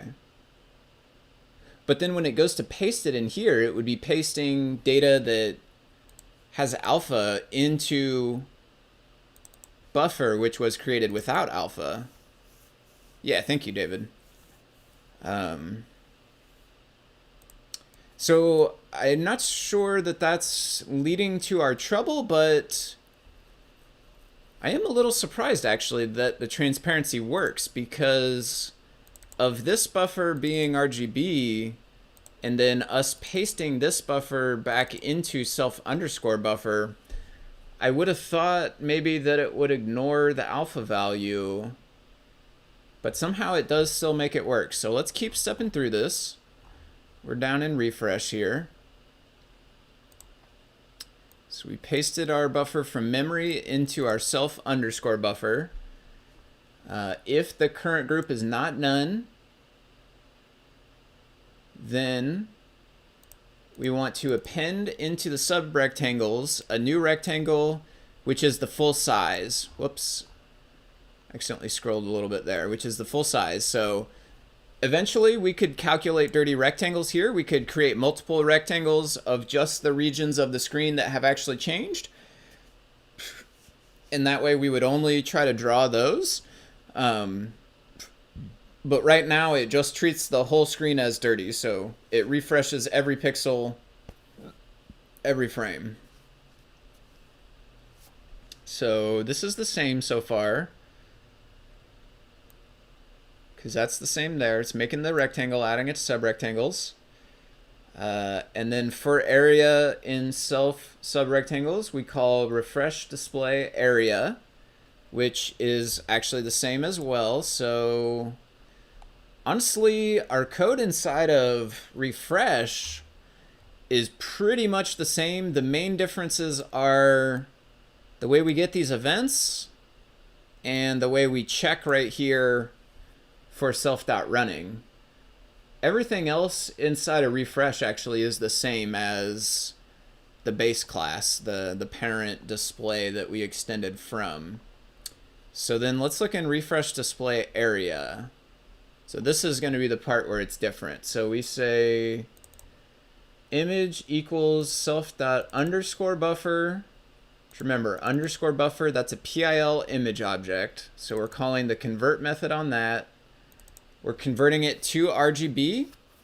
So it was already created as RGB, but maybe when we pasted RGBA into it, perhaps that changed it. Or the other thing is perhaps this is, maybe an unnecessary call to convert. Maybe it's already in RGB and it doesn't hurt anything if we do it again, but it might not be necessary. I'm not sure.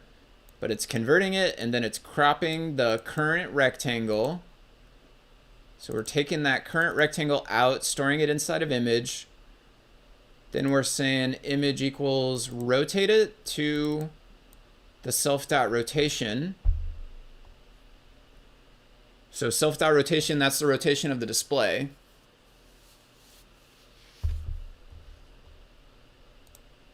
Display rectangle equals self.apply rotation to the rectangle.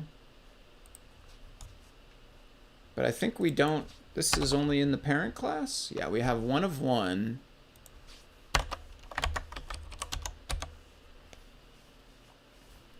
Adjust the rectangle coordinates based on the rotation. So I think, honestly, the fact that we don't have apply rotation at all inside of the PyGame display, I'm pretty sure means that rotation would not actually work. Like if you tried to set it to rotation 90,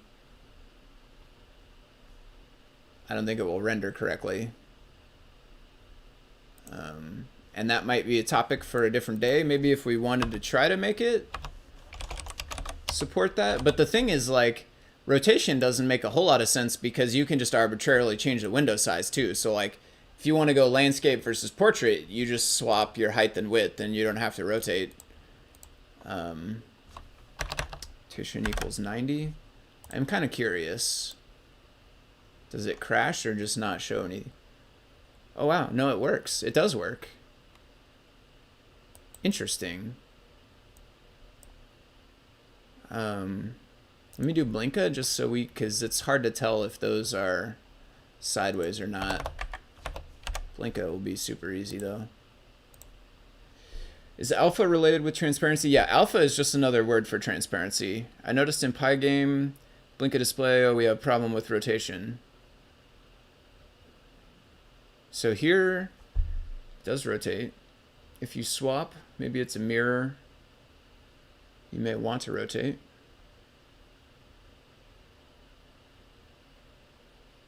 Like if you're putting it, if you're like running it in a magic mirror or something like that, and you need it to be reverse, or like not in a magic mirror, but I guess if you're viewing it through a mirror.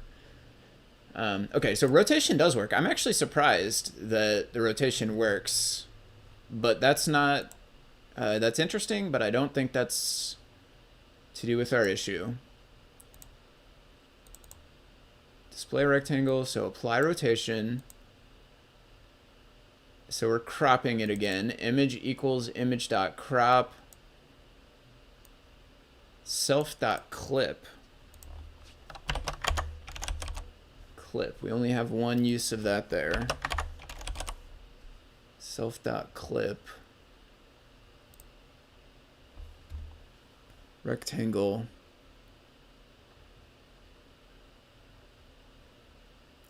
Looks like this is tied to the rotation. If rotation is 90 or 270, do these things. If rotation is not, then do these things, then return the results. So clip, it looks like is also tied to rotation. So then we get the raw string here. Let me pull up the refresh section here, the refresh display area. This way you can see what's actually different between the PyGame one, the Blinka display one.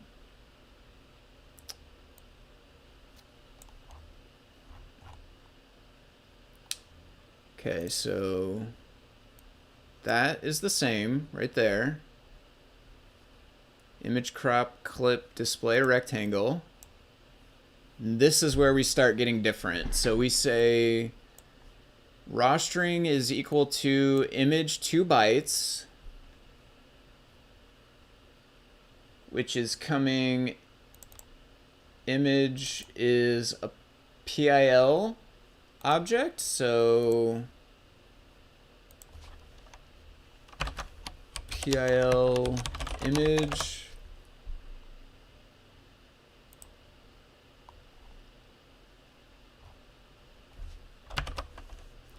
bytes, 2 bytes.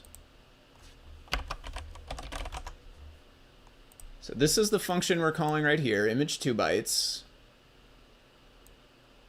We pass in raw, we pass in RGB. Let me catch up on the chat here.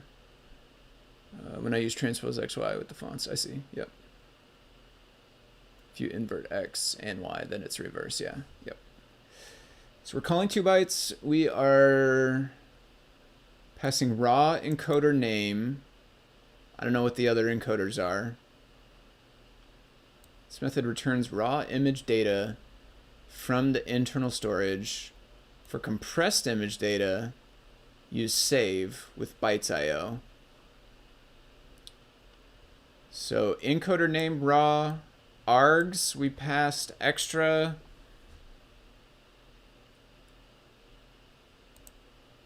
RGB doesn't say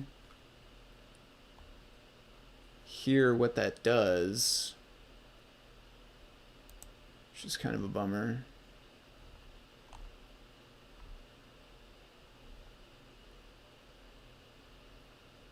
I mean, I guess that's making it I mean, you would think, right, it's RGB instead of RGBA. So it's not going to give you any alpha bytes.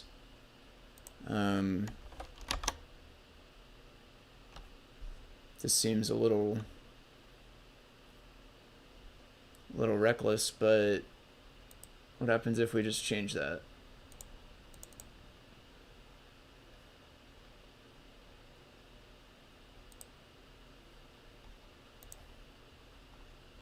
PyGame TileGrid issue. I'm going to copy that one over.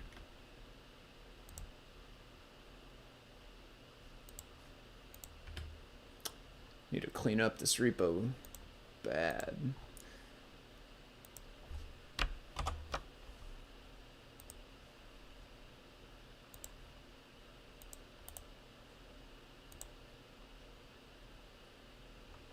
So it needs the sprite sheet.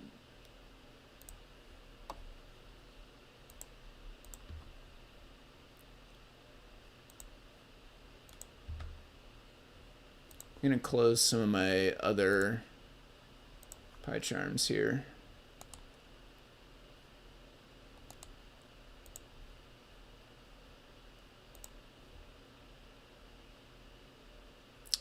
Okay, so can't close it. Oops, force quit. So it does not like that, but I kind of didn't necessarily think it was gonna like that. I was just a little curious how bad it would crash. So we get the bytes using the raw encoder, using the RGB argument. That's our raw string. Here we're doing it differently. So in the actual Blinka Display IO one, they are getting the data into a NumPy array of unsigned integer 16s.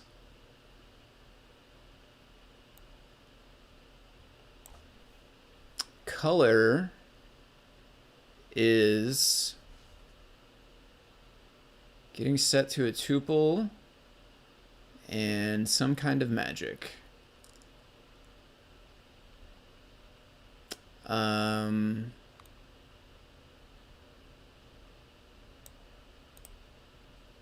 I have no idea what this is doing.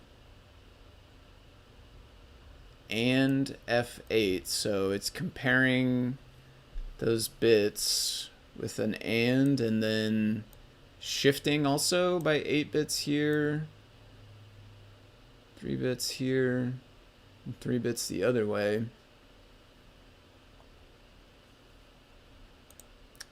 Interesting. Okay. So it's somehow taken the color out of the data. It got the data, which now contains NumPy array of image, and it's somehow, I guess, looking in that data and pulling out a color tuple.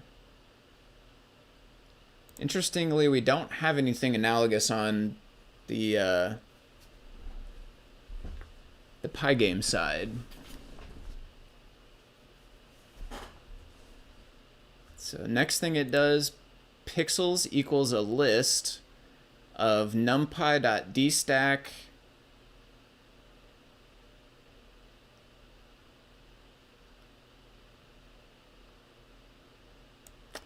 yeah. I don't understand this code all the way, but I do think this code might be responsible for why this is working on Blinka Display IO. Something here.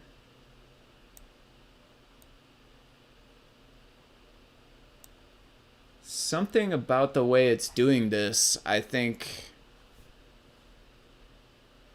So I mean, at a high level, what it's doing here, it's making pixels as a list, and I assume that this list is containing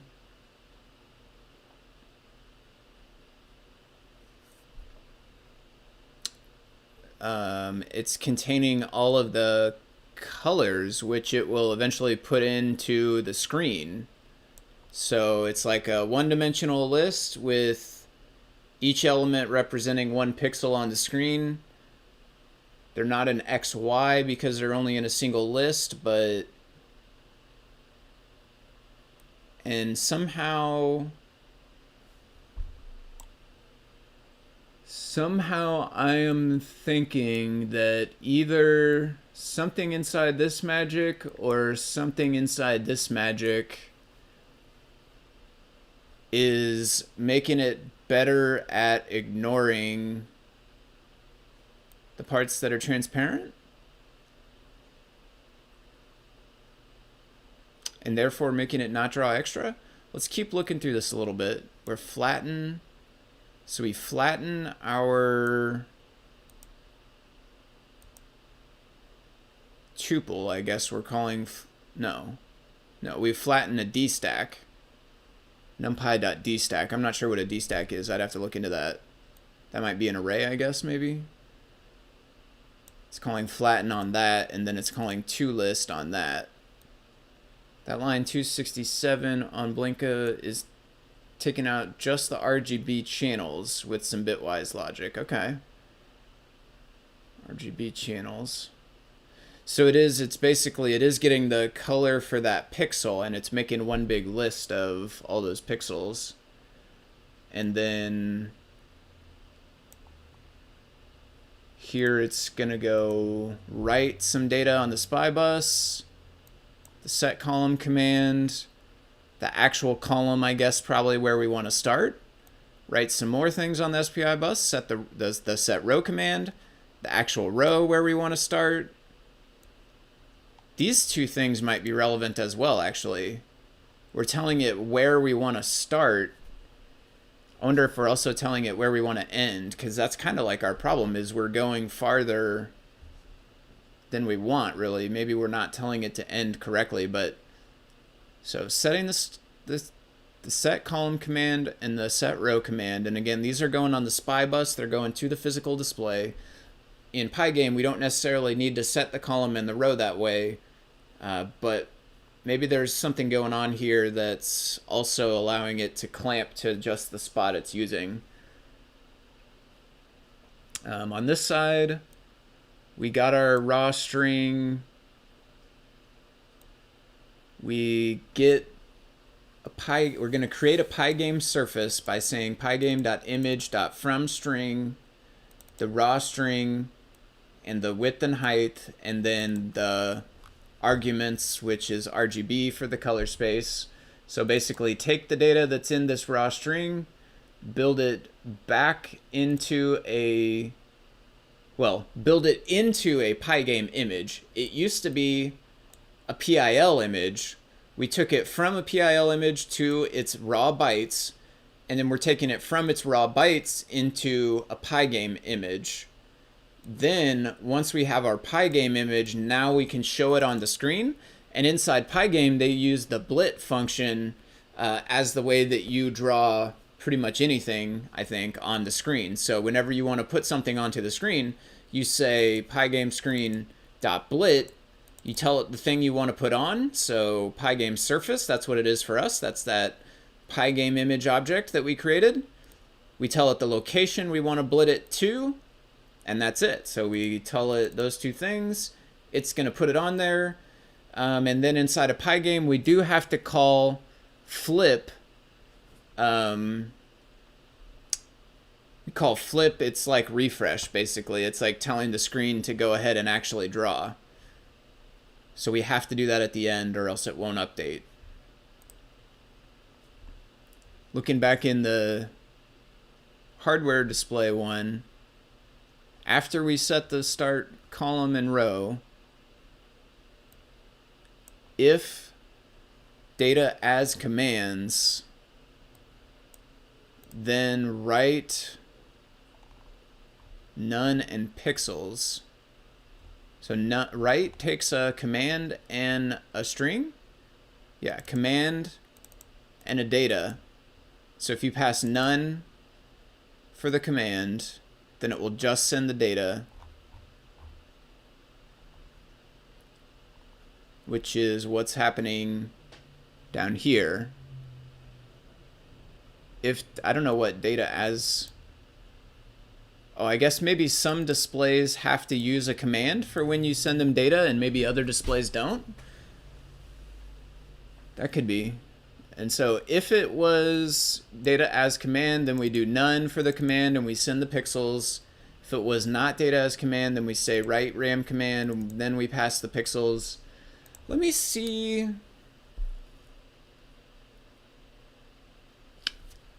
Let me see what the width and height are here.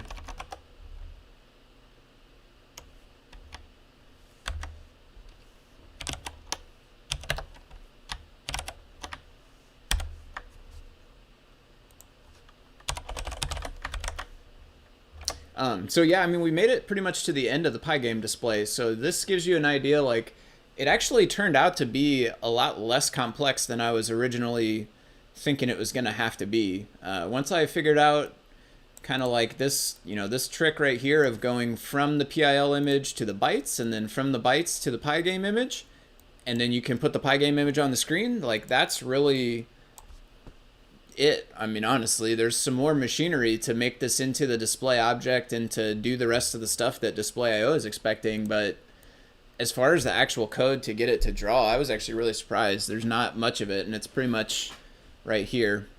Although there is something wrong with it, but it's cool that it didn't take that much. Let me get the size here, width, image height.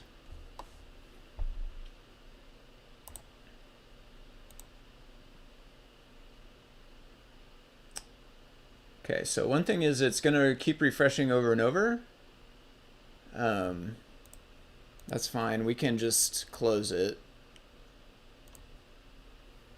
So it is 256 by 320, which matches the size of the bitmap.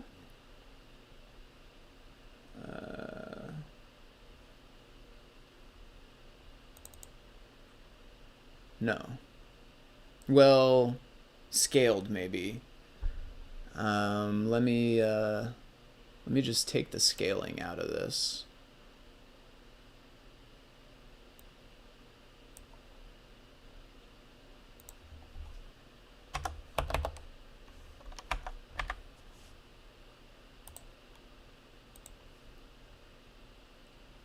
Same size here though.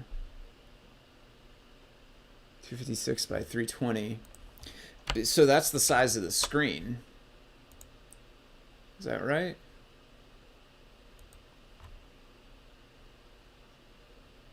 Yeah. Backwards though. Oh, did I put those backwards? Oh, I did the rotation. Yeah. Alright, I'm gonna run to the restroom one more time. I'll be right back. I'm probably gonna be wrapping up pretty soon here, but I'm gonna keep chugging along at this. But I will be back in 1 minute. Let me switch to the waiting thing here, and I'll be right back.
Okay. Stream. Okay. Oops.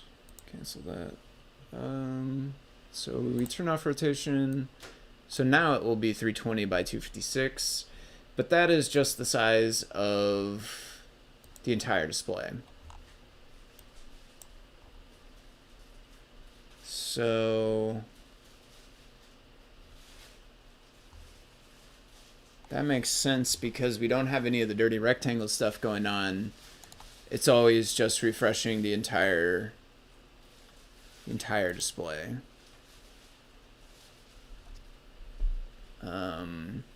So it's not a size problem because we always refresh the entire thing.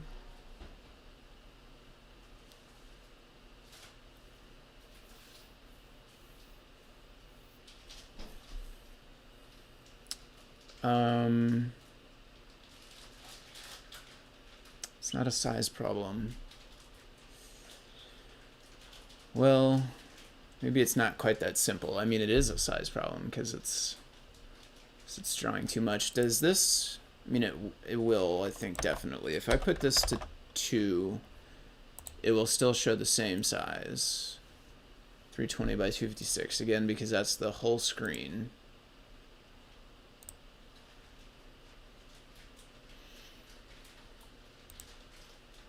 So why the crux of this issue is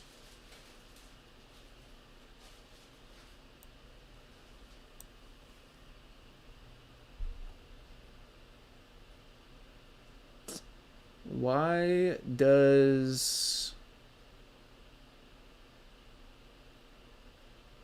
is the display on the right able to get rid of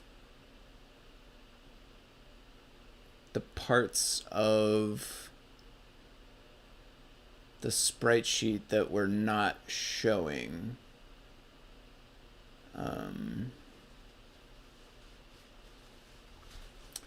I mean, it almost feels like it would be a bug in TileGrid, in like Blinka Display.io's TileGrid.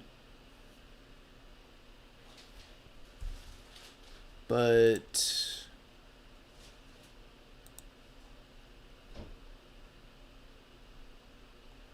the thing about it is it works okay on Blinka Display.io when it's running in a PyPortal. Not in a PyPortal, on a Raspberry Pi with a SPI screen. Let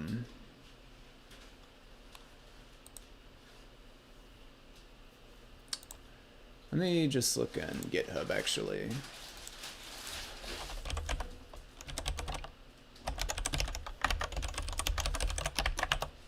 Let's look in TileGrid.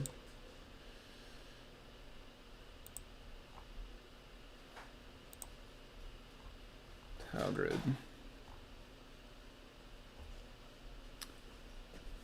Bitmap is a source for 2D pixels. Pixel shader is used to convert the value and its location to a display native pixel color. This could be the same palette, a gradient, or a pattern, or a transformer.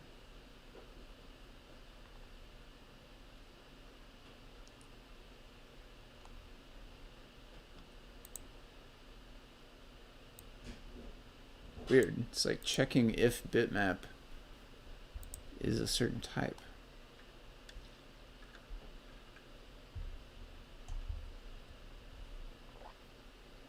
I mean, I almost feel like there's got to be probably something inside here, inside TileGrid, that could be changed to allow it to work also. But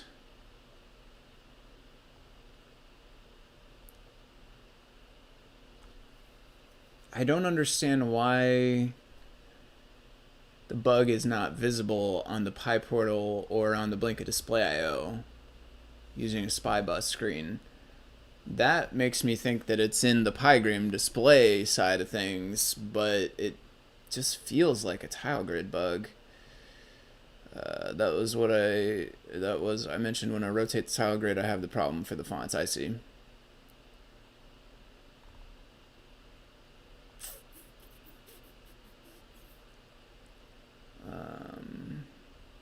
It's doing a lot of RGBA.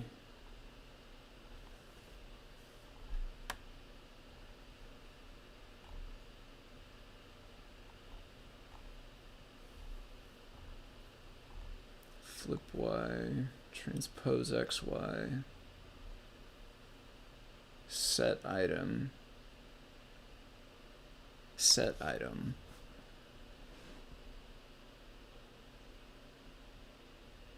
The index can either be an XY tuple or an int equal to y times width plus x. Which we're using the tuple.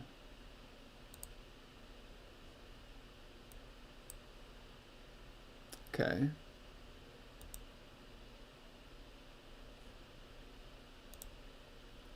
So if index is a tuple or a list, then set x to index 0, set y to index 1.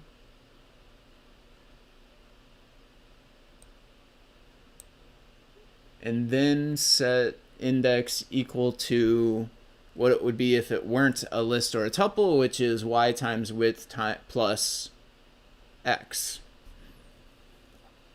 If it was an int and not a tuple or a list, then set x to modulus, index divided by width, set y to just index divided by width.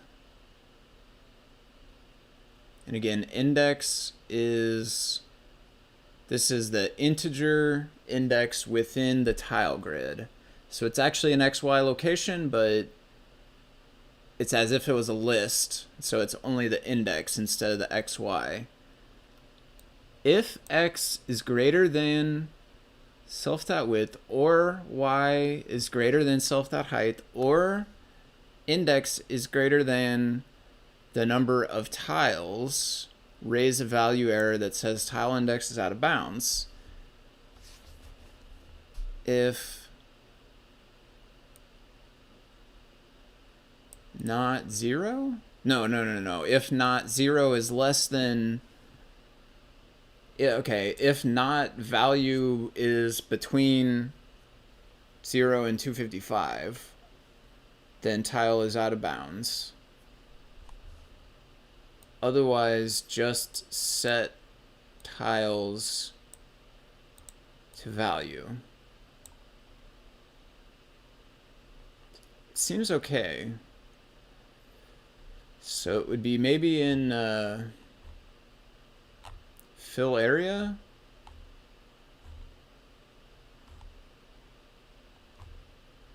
Here.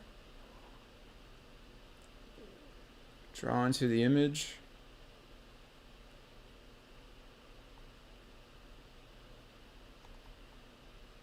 For tile X in range width, for tile Y in range height. Calculate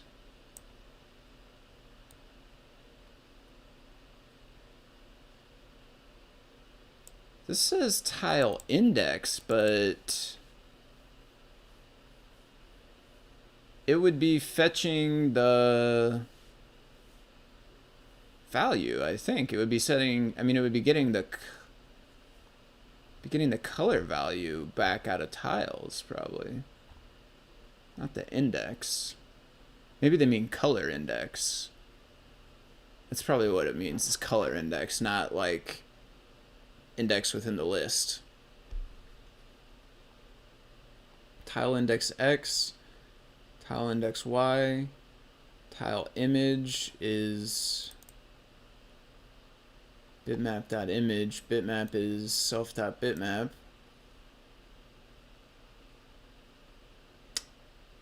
If pixel shader is a palette, do these things. I think the index is a position. Do you think it's position instead of color? It's weird though, tiles, self.tiles. I would think this was the list of tiles, and then so if you say tiles and then this index, you would get back the value. Let's see what self._tiles is.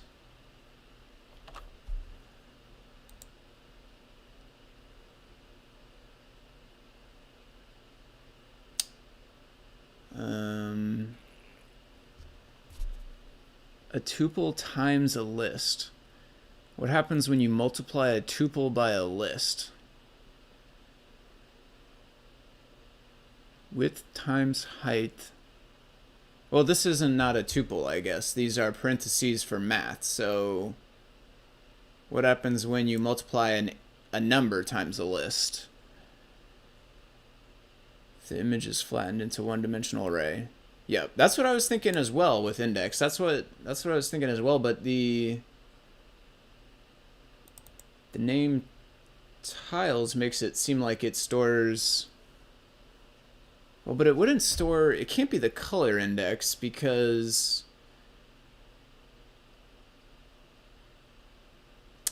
it would be like it's like the index within the sprite sheet, maybe. It's not the index within the tile grid, but the index that the value is set to from the sprite sheet. Maybe. I'm still not 100% sure. But it's here, it's weird. It's saying width times height times default tile. So that just gives you a list.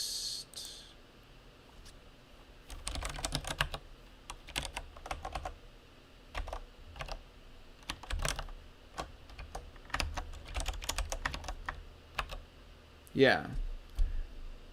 That gives you a list with that many things.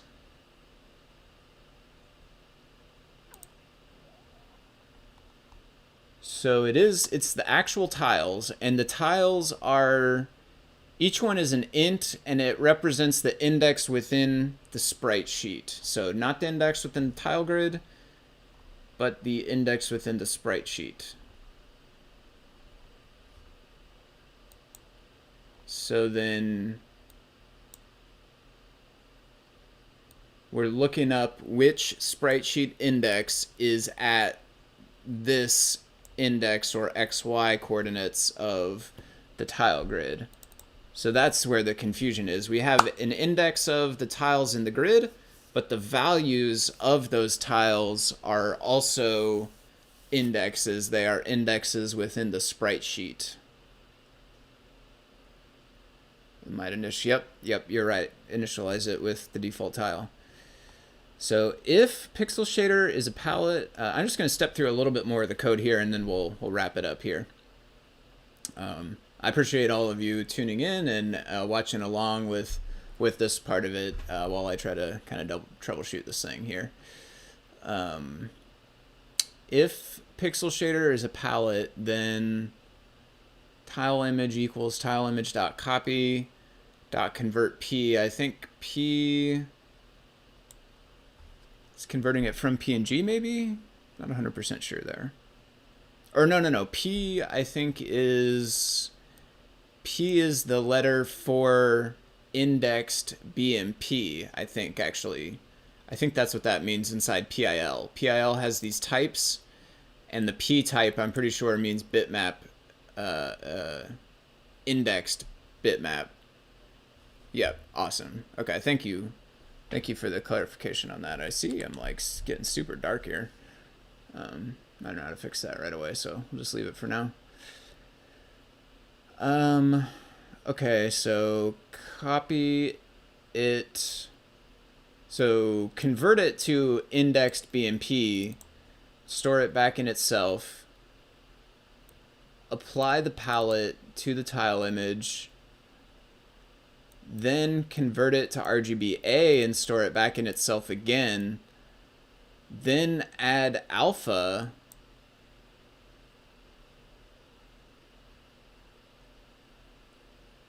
so apply palette and add alpha. We would need to look in those. If it was a color converter, there's no code here, but maybe for e-ink screens it would need to be something. So then after all of that's done, image.alpha composite, passing in the tile image, the destination, and the source. What does image.alpha composite do?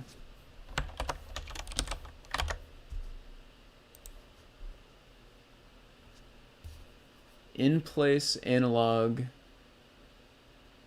of image.alpha composite. Composites an image onto this image.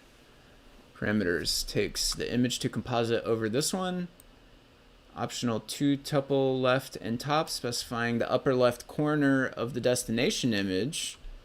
Source, optional 2 tuple left and top for the upper left corner in the overlay source image, or a 4 tuple for the bounds of the source rectangle.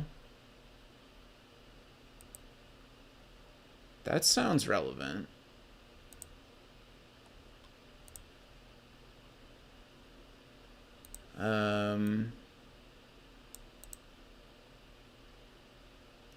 If this math were wrong,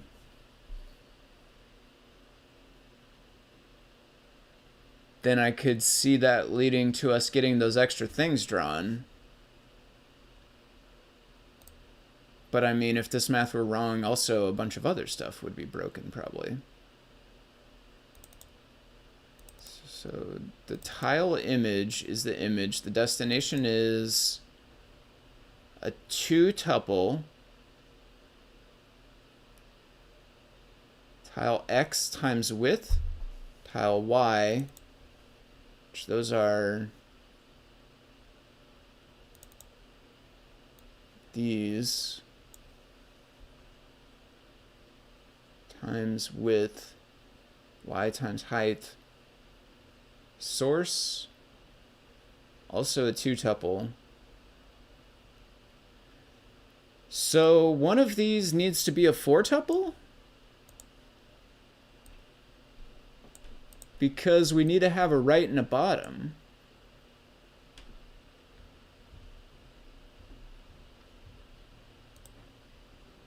Maybe. Yeah. I don't think I'm gonna get all the way into it on the stream because it's probably going to be a whole nother rabbit hole. Maybe next week, or maybe I'll look into this a little bit this week and then come back next week and show it fixed. That'd be cool. And we could pick up back on the game. I'm thinking this seems promising though. It sounds like if we did not give it a right and a bottom, then it would just take the whole thing. And that's pretty much what it's doing when it's bugged. It's going all the way to the bottom right of the entire image. Whereas if we could give it a right and a bottom of 1 tile size, so basically it'd be these same values plus this one plus the tile width, and this one plus the tile height. So it's the same index, and then a width and a height of tile width and height.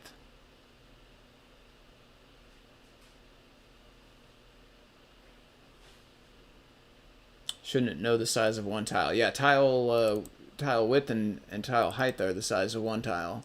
And I mean, TileGrid does know, but this alpha composite is part of PIL. It doesn't necessarily know. I don't think that that's what we're trying to draw. Let's look in this. If absolute transform is none, so if it's scaled by size, then do a resize here. If it's mirror X, then do a transpose, and if it's transpose XY, then do a full transpose.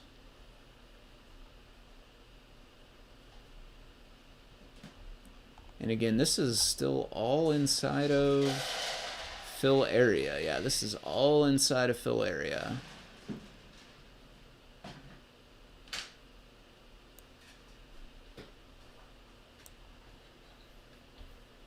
Okay, here's another alpha compose.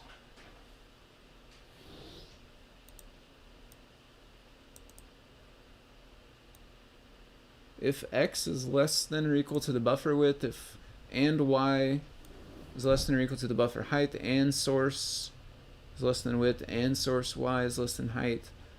Buffer composite again on image, then using x and y, and then using source x and y. But still no 4 tuple, so still no right and bottom. So yeah, one of these two spots, this will be the next crack at this that I take, is I will try adding right and top, or I guess bottom, right and bottom. Is that right? Yeah, right and bottom.